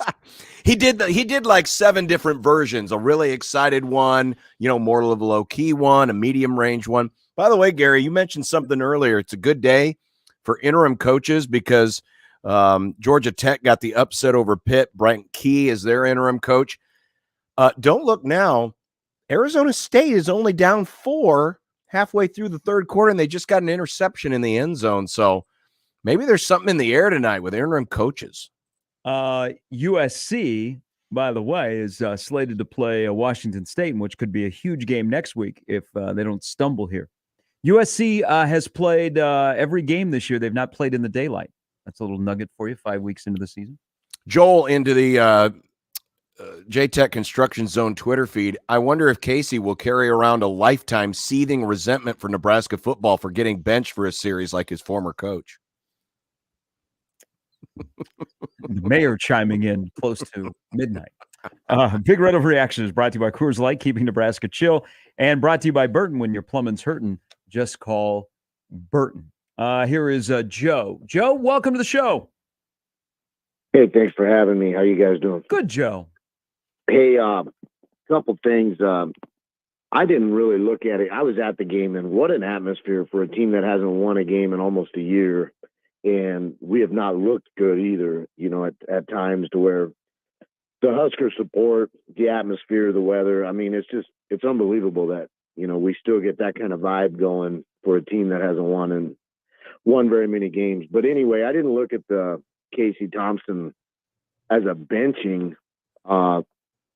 so much, but it was disastrous. But, and they brought Purdy in before, but, the line, you guys touched on it a little bit. I don't want to bag on Benhart too much, but I am just so glad that they brought in somebody else, because if somebody needs to look at it from the sidelines, Benhart has been the guy. A lot of guys used to bag on Cam Jurgens, and they were like, bench him, get him out of there.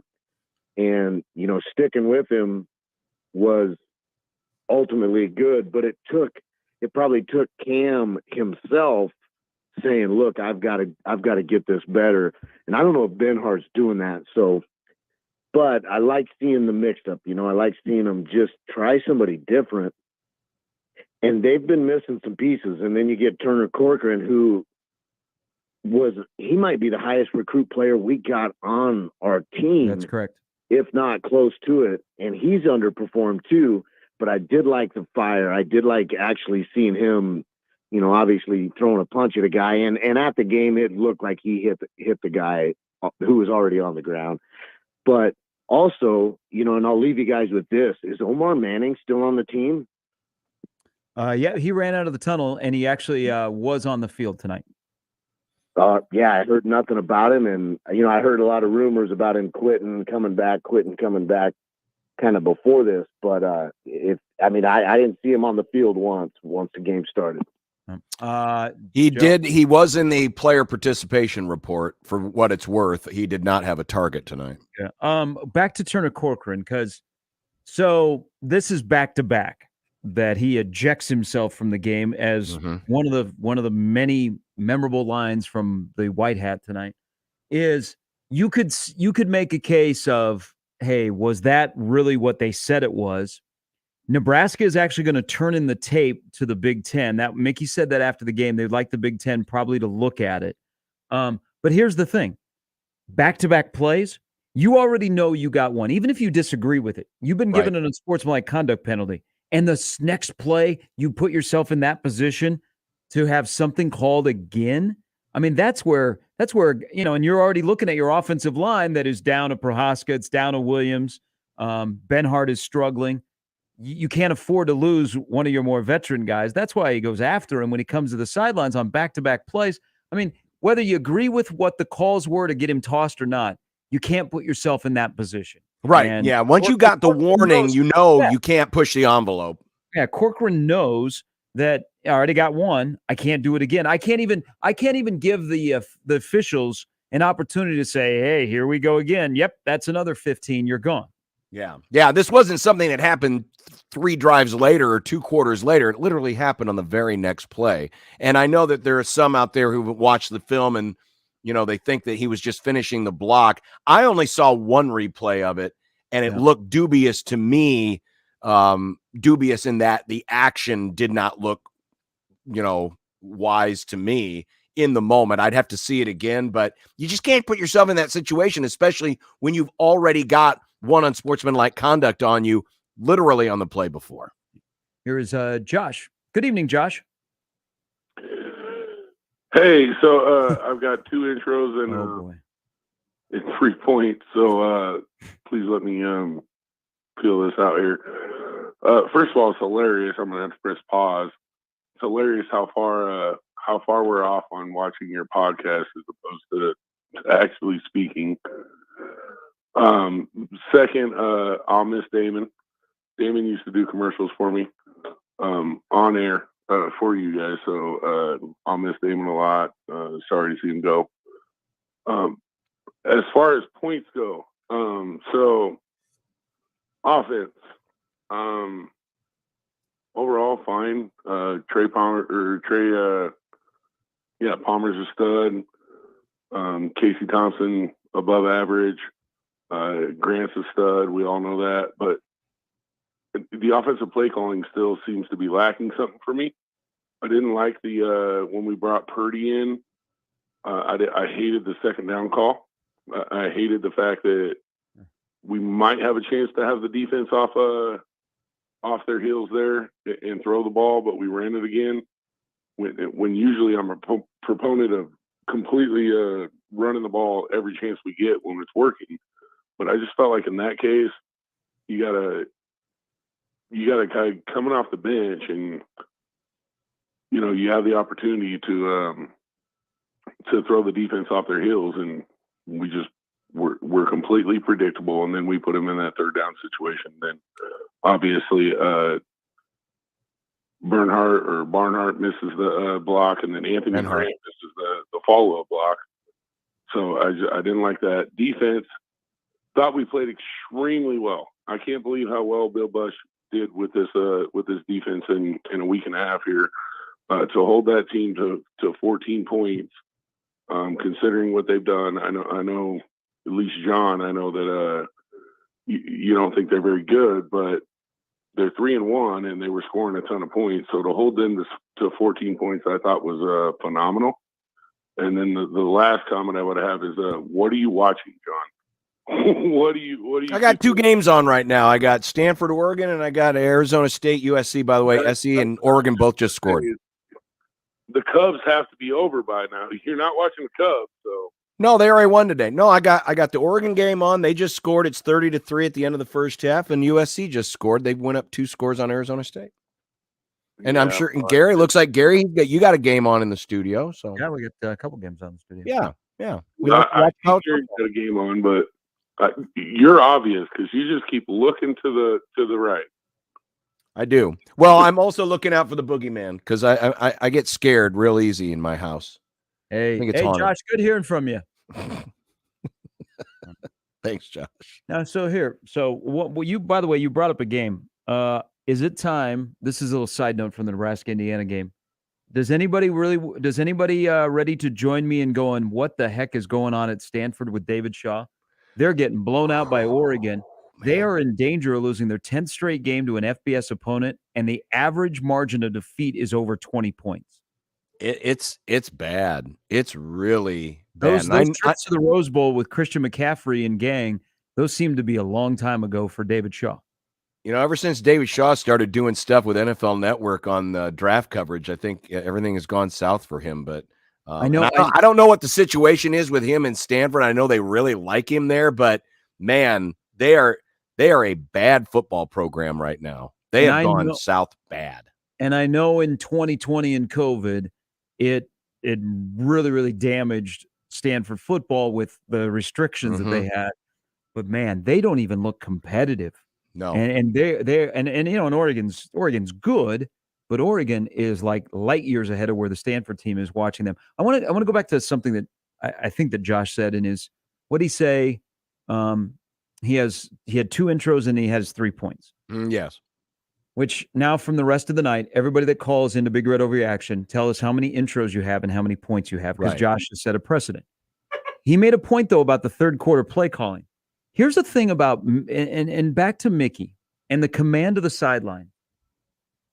When Nebraska got up 35-21 or even 28-21, you maybe thought, oh, it's going to happen. Indiana's going to get a score. We're going to be in overtime. But then they got 35-21. You're like, hey, man, they're going to pull this out. One thing I noticed in the third quarter, because Nebraska offensively wasn't very good in the third quarter, and I didn't like the play calling. It was choppy. There was no rhythm to it, is you never saw when they would show Mickey on the sidelines, his body language never let you know that it was like, uh-oh, here we go again.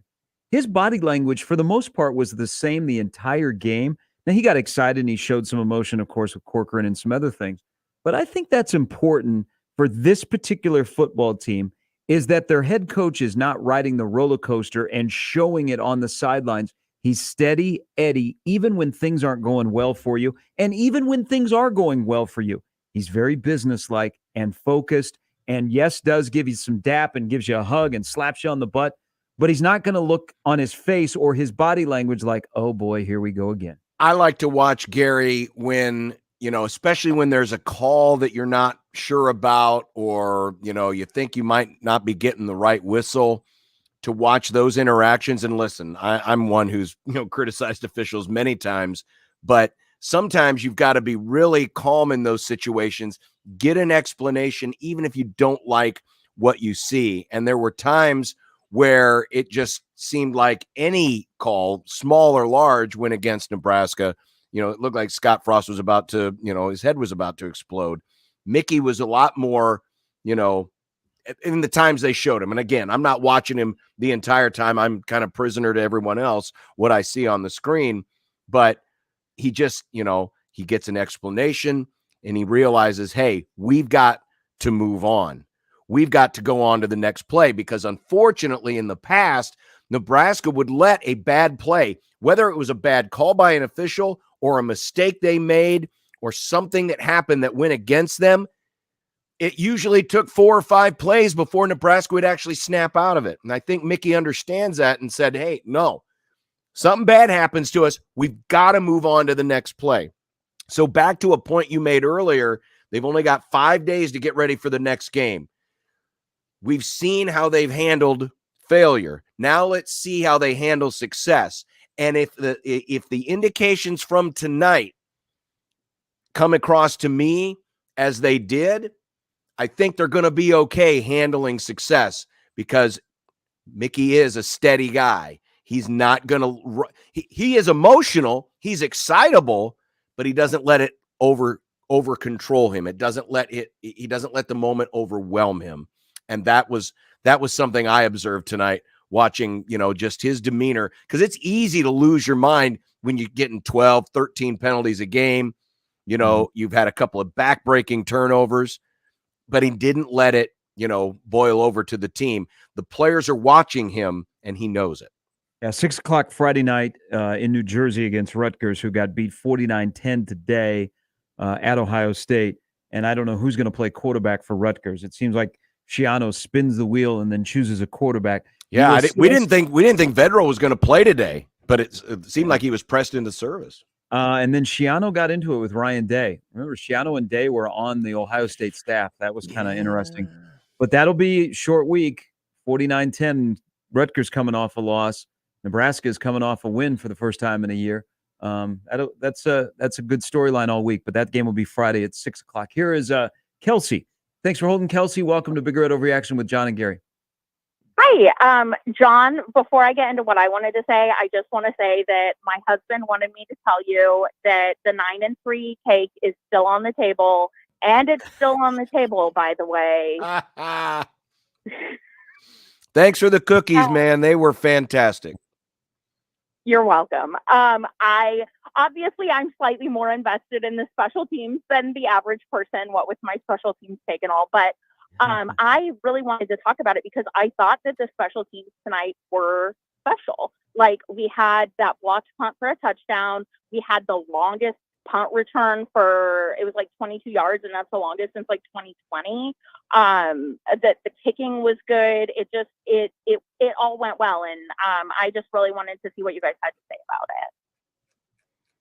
No, special teams was good tonight. I mean, again, they're not going to be breaking long returns all the time, but, Buschini, I think we mentioned it, was it 4 times Indiana started inside their own 20-yard line. And in the third quarter, when the game was very much in the balance, excuse me, and it could have got away from Nebraska, Buschini would come up with a big punt or something would happen. Nebraska would pin them deep. And Indiana's just not a very good offensive team that can drive the length of the field very often. And then, just to see the block punt and the return for the touchdown, for a moment I was looking for Baron Miles, because seems like the last time Nebraska blocked a punt, Baron Miles was on the team. So Trey Palmer, Oliver Martin, when he comes in the game, he's Mr. Fair Catch. Yes. They called, you got Mr. Worldwide in music, Pitbull. Now you got Mr. Fair Catch with Oliver Martin. But how would you describe, and it's maybe because he had more opportunities tonight when he was back there in Trey Palmer. And again, he had the 22-yard punt return. But it's almost like it's a slow mesh play. It is. He catches the punt on what he's going to do. Like, he stops and everything pauses, and then he makes a move, and then he'll pause again and then make another move. Yeah, it was weird because normally, you want that first move to be forward, but and they were good punts, by the way. They were long punts, so he had a little time to read it, but it was odd to kind of watch him stop and watch where the flow was going, and then he would take off. So it's an unorthodox methodology that he uses, and heck, maybe he's just not used to it because, Nebraska hasn't had a chance to return many punts. But it was weird to watch him, wait, kind of watch everything develop, and it seemed like everything was happening in slow motion, and then all of a sudden, now I'm going to go. It was weird. Buschini will remain in the top 20 in punters in the country after his effort tonight. Punted the ball 8 times. Indiana punted the ball 11 times. Yeah, he only averaged 39 yards a punt. He had a couple of misfires. but 3 of them ended up inside. So 3 of the 8 ended up inside the 20-yard line. Yeah, Bill Bush gets Kelsey cookies tonight. His defense performed admirably, and his special teams made important plays that led to points. Get the man his cookies. He earned them. Well, he's only 400, and then he makes $15,000 more. We'll take another break. We'll come back just a little bit longer here on Big Red Overreaction. It is 31-3. Oregon scored before the end of the half. They're up 31-3 on Stanford. Wow. And then you have the USC Arizona State game on, and they took they're up off the screen. Yeah, they're up 2 scores. They got a touchdown a minute ago, so they're up 2 touchdowns. I believe it is 31-17 now, Southern California. If you missed it while the Nebraska game was going on, Georgia came back to win at Mizzou, and Clemson beat North Carolina State. Georgia was in trouble for the longest time, and then about midway through the fourth quarter, they were able to stop Mizzou 3-and-out, got the ball back, scored the game-winning touchdown. That is heartbreak for Mizzou. You know how they lost last week at Auburn, fumbling in through the end zone and then losing in overtime. And then tonight, they played about as anyone has played against Georgia, not named Alabama, for the longest time. And then midway through the fourth quarter, it broke and Georgia won the game down in Columbia. Yeah, we were very close to having 2 huge upsets in the SEC because Auburn was up early 17-0 and had many other opportunities, but were turned away repeatedly. But it was very close to 2 huge upsets today of LSU and Georgia. And the storylines, especially in the Big Ten West, is Brett Bielema goes back to Madison and they punked Wisconsin. Wisconsin ran for 2 yards. You would have thought they changed uniforms. You really would have, because it looked like Wisconsin was in Illinois' uniforms and Illinois was in Wisconsin's uniforms. Brett Bielema has done a heck of a job with that team. That is going to be now with Minnesota losing. I jokingly said a couple of weeks ago, heck, that Illinois Minnesota game might end up being for the division championship. It may be for the division championship because Illinois looks legit, especially on defense. Big Red Overreaction brought to you by Coors Light, keeping Nebraska chill, and Burton. When your plumbing's hurting, just call Burton. There's John. I'm Gary Conrad as well. We'll come back and get some more calls, and we'll put a wrap on this one after Nebraska wins tonight, 35-21 over Indiana. It's Big Red Overreaction on 1620 The Zone and 101.9 The Kick. Sunday morning is all about church, eggs, and the Sunday paper. But right next to church, it's made for hot takes and reactions. Severe Reactions. Michael Severe is back on 1620 The Zone with Severe Reaction. Sundays 8 to 10 and doesn't hold back on what went right and what went wrong on Saturday. He'll also take calls from the most important voice of all, yours. Severe Reaction. Sundays from 8 a.m. to 10 a.m. Powered by Equitable Bank. We take banking personally. Only on 1620 The Zone. That to-do list you have needs one more thing. Chill. It's an easy thing to do. Just crack open an ice-cold Coors Light and chill. Take the afternoon off and binge watch anything. Go to happy hour and stay for a couple hours. Who's counting anyways? Or hang out with just your dog because you've had enough human interaction this week. Whatever you do it with a Coors Light. Mountain Cold Refreshment made to chill. 2020 Coors Brewing Company, Golden, Colorado. Celebrate responsibly. It's Big Red Overreaction, brought to you by Equitable Bank. We take banking personally. Big Red Overreaction continues in 1 minute on 1620 The Zone and 101.9 The K. Hi guys, it's Andrew with Brookside Medical Clinic. Is erectile dysfunction damaging your relationship? Are you sick of the pill and all the side effects? Well, welcome to the future. We have a major medical breakthrough. Brookside Medical Clinic uses the most advanced form of wave therapy. Backed by 60 clinical studies, our technology uses pressure waves to repair and open up blood vessels. We've helped countless men get rid of their ED. But what is the true end result? Their relationship, even their lives, improve drastically. If you're ready to regain your love life, call us right now, and not only will the assessment and ultrasound be free, we'll also give you a gift that produces immediate results in the bedroom. It almost never fails. This is worth $550, and it's free to callers right now. 402-671-7777. That's 402-671-7777. Put a stop to your erectile dysfunction and experience what I call the happiness ripple effect. Call Brookside Medical Clinic now, 402-671-7777. More info and opinions on Big Red than one station can handle. Now on 2 stations. Big Red Overreaction postgame on 1620 The Zone and 1019 The K. Sound off. 402-951-1620. Big Red Overreaction is sponsored by Burton AC, Heating, Plumbing, and More. When your plumbing's hurting, just call Burton. Equitable Bank. We take banking personally. And Coors Light, keeping Nebraska chill.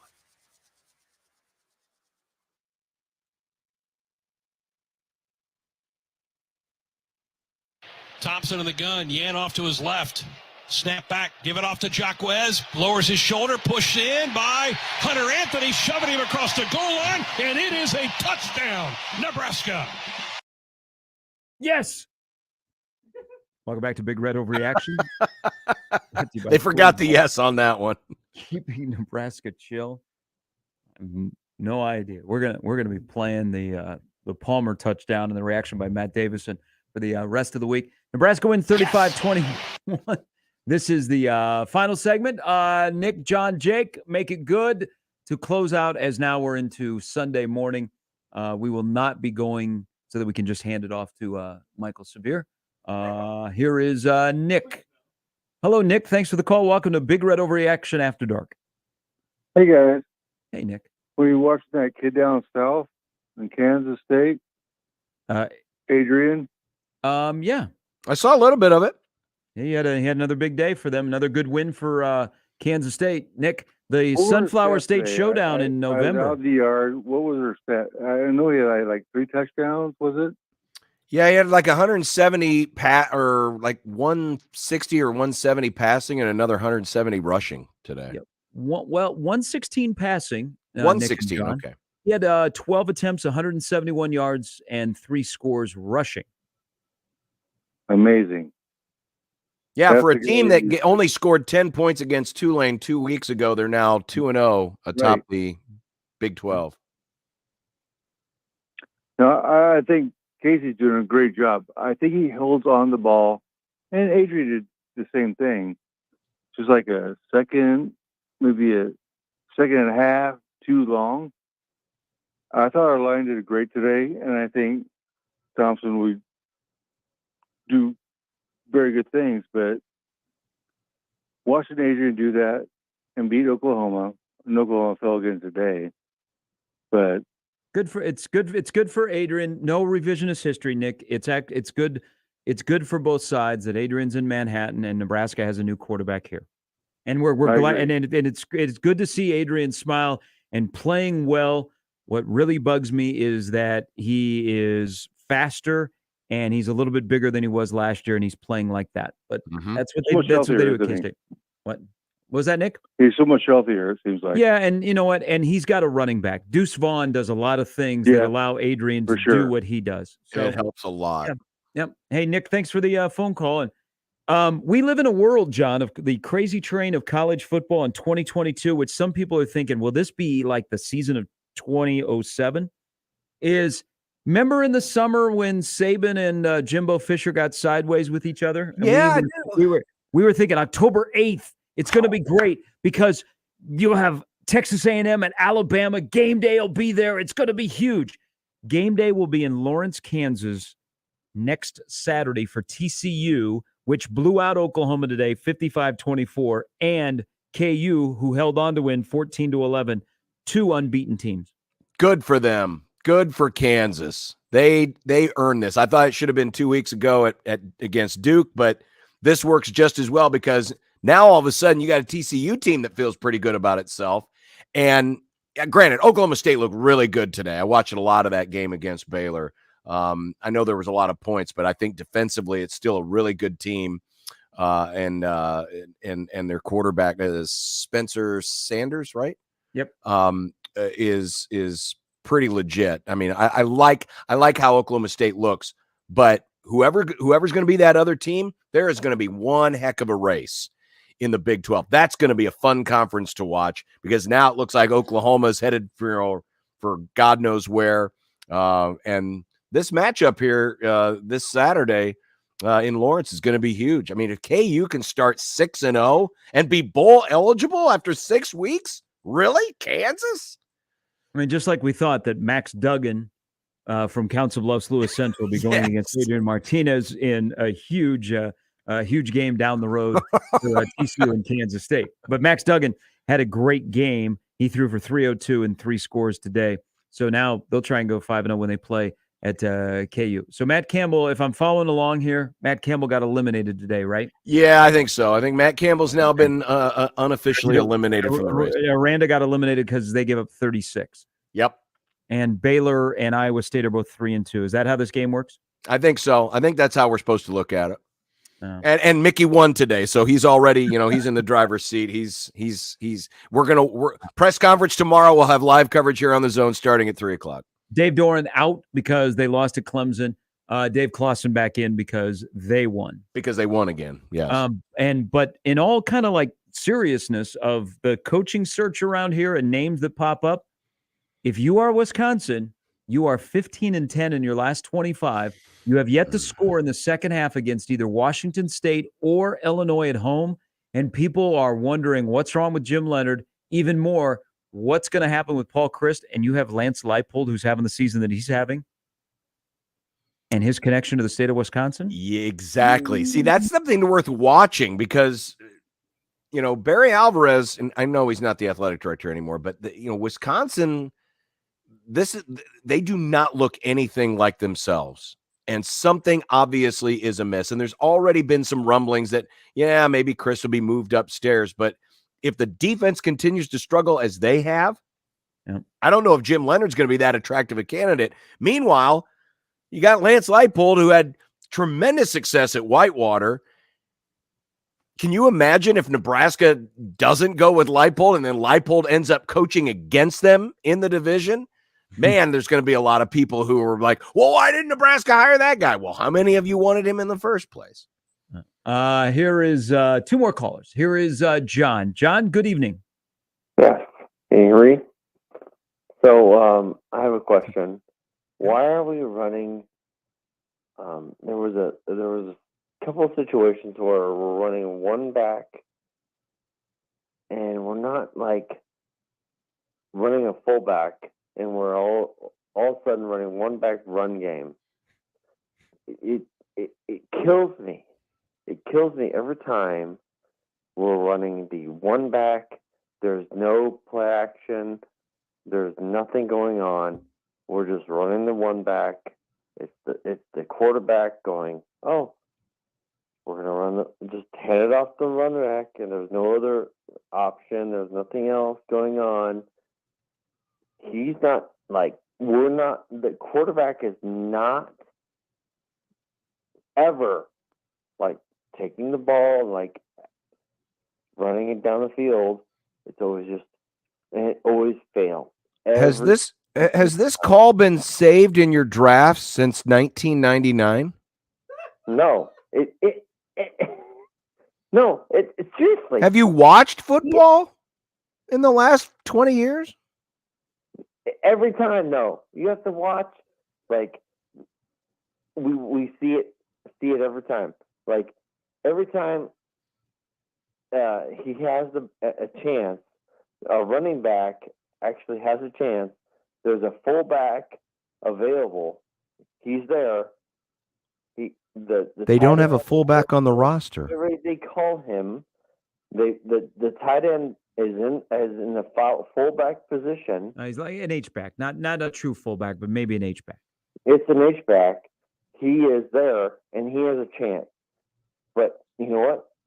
They put him. He's in shotgun. He hands the ball off. It's not a good play every time. What the hell is going on? It just pisses me off. It's like, why? Why? What I don't understand is, remember that formation, Gary, they used to run, the diamond formation? Why don't they do that anymore? No, I don't care about I just want to see a semi fullback every time they run that little where they have the H-back and he's blocking. And like half the time the H-back blocks the guy, but half the time he misses the block like every time. It's so infuriating. I know. Okay. John, I'm with you. There's a support group out there for bring fullbacks back. No, it's not. It's not bring the fullback back. Well, they don't have a fullback right now, but it's just block the guy. Yeah. Now that's a whole different. There you go. There you got to your point. John, thanks for the call. Nebraska's going to struggle because they do not have the true element of a quarterback run game, and they don't have a lot of window dressing. I think in terms of putting somebody in motion, a jet sweep type of option, I maybe recall once or twice tonight, Irvin did it. It was in the second half. Nebraska doesn't have that, and people know that, and they're going to key on Casey. So you got to mix things up a little bit, and it doesn't appear to me, at least, John, that Mark Whipple is interested in having that in his repertoire. Now, that's the thing about, Frost's running game. It had a little bit more window dressing to it, a little bit more deception. And granted, he had a full stretch of the previous 4 years where he had a quarterback that the quarterback running was something you had to account for. Doesn't necessarily have that with Casey Thompson. I think that's going to be an ongoing thing all year. This is more of a pro style attack, right? There isn't a lot of window dressing, and maybe having some jet sweep action would certainly help. Now, to actually get to the end of the call, through all of the weird forest we went through, yes, missing blocks, that's the important thing. That's where Nebraska, if you're going to run this style of attack, then yes, if you're going to have an H-back, if you're going to have your receivers block, they all have to engage. If they don't, then yeah, you're not going to have a whole lot of success. But Whipple's offense is not really predicated on a lot of flash, right? They're not going to do a lot of that type of stuff. He's not one that is going to put receivers in motion like that. Doesn't mean it can't work, but it puts more on everyone who is out there to do their job. And if people are whiffing on blocks, that's why you've got Anthony Grant back there dancing around and having to, make people miss. But that's also part of what has made him successful this year. So, but if you're wondering where the fullback is, they haven't had one for a few years. You're wondering where the fullback is. They all went to Fargo, and they're playing for North Dakota State, who today ran a play with 4 fullbacks on the field. Oh, boy. Don't put that on Twitter tonight. There's going to be some Nebraskans won't be able to get to sleep if they see that. Boy, there would be some old school football fans around here that would be having cardiac arrest. Bertha, I need a new pair of shorts. I said cardiac arrest. I was thinking something else. Here's the last call of the night. This is Jake. Hello, Jake. Good evening, gentlemen. How you doing? Good, Jake. Hey, so I just wanted to call in, and it seemed like there was at least for me, that there was a kind of a common theme tonight, and it was just being kind of refreshed by what I saw. Number one, obviously, getting the win is great, but I think in the way that they did it, and especially in the phases of the game that, especially in the last 5 years, that we, didn't see those areas of the game be successful. Obviously the special teams touchdown, but then seeing the fumble, in the end zone that Indiana got for the touchdown, as fans, we would have seen that in the past, and we would have known, hey, this is the point right now to where everything's going downhill. Mm-hmm. I don't think we scored off of it, but just the fact that I think the defense, the offense, I think they went 3 and out, but then the defense went back out on the field and, got a stop. It felt like crisis averted. And then the same thing with Thompson's interception that he threw. Defense stepped up, got a 3 and out. When again, that would have been a moment, where that would have been the moment every Nebraska fan would have, panicked and said, this is the moment that we're going to lose. You guys have kind of touched on it with Mickey Joseph, but it's also refreshing, with all the rumors going around about, Frost and everything, and we don't want to pile on, but it's refreshing to, I think, have an adult be the head coach. You guys touched on it, being able to, articulate to players, and especially 18 to 22-year-olds, these are the expectations for you. This is what you're going to be held to. And if you're not going to do it, guess what? You're going to be on the sideline for a play or a series or whatever it is. But if you don't do your job, then there are going to be consequences. And how refreshing that is to have somebody to hold those kids to that standard. And so, yeah, like I said, just a refreshing win. I think it would make Trev's job a hell of a lot easier if, we're able to rally. And I mean, a bowl game 2 weeks ago would have seemed asinine, but if they can get there, just how amazing that would be. And obviously it would be easy to have Mickey Joseph as the coach, but there's a lot of season left to go. So go Big Red, and we'll just have to take it week by week, and hopefully we get another win next week. Jake, thanks for the phone call. You win in 5 days in New Jersey, then you're halfway to bowl eligibility. But this is like another good week to see how and this isn't about Mickey, this is about the football program, how they handle success on a short week, which is a road game, where you're going to on Thursday fly and go play a Friday game that you're not used to against a team that they're going to want to bounce back from their loss against Ohio State. And Rutgers is probably going to look at that game and go, you know what, man, that's a game we should beat Nebraska coming in here. I'll be curious to see tomorrow when the line comes out what it is. But for 24 hours, you enjoy the win. You found a way to win a football game, and you closed out a game in the fourth quarter when there were moments, as you've alluded to, John, that Nebraska in the previous 4 games, when adversity had hit, they just crumbled and the roof caved in. Yep. That never happened tonight. Now, that's not to say if, the 2 late drives by Indiana at the end of the first half, if those were at some point elsewhere in the game where you weren't going into the locker room and so the half is over, what happens? But I think Nebraska's response was pretty good, because after that Reimer interception, I mean, Nebraska, what there were 3 and outs along the way and nothing but punts. So kudos to that defensive side. Bill Busch got them in a good spot in the short amount of time he had as defensive coordinator.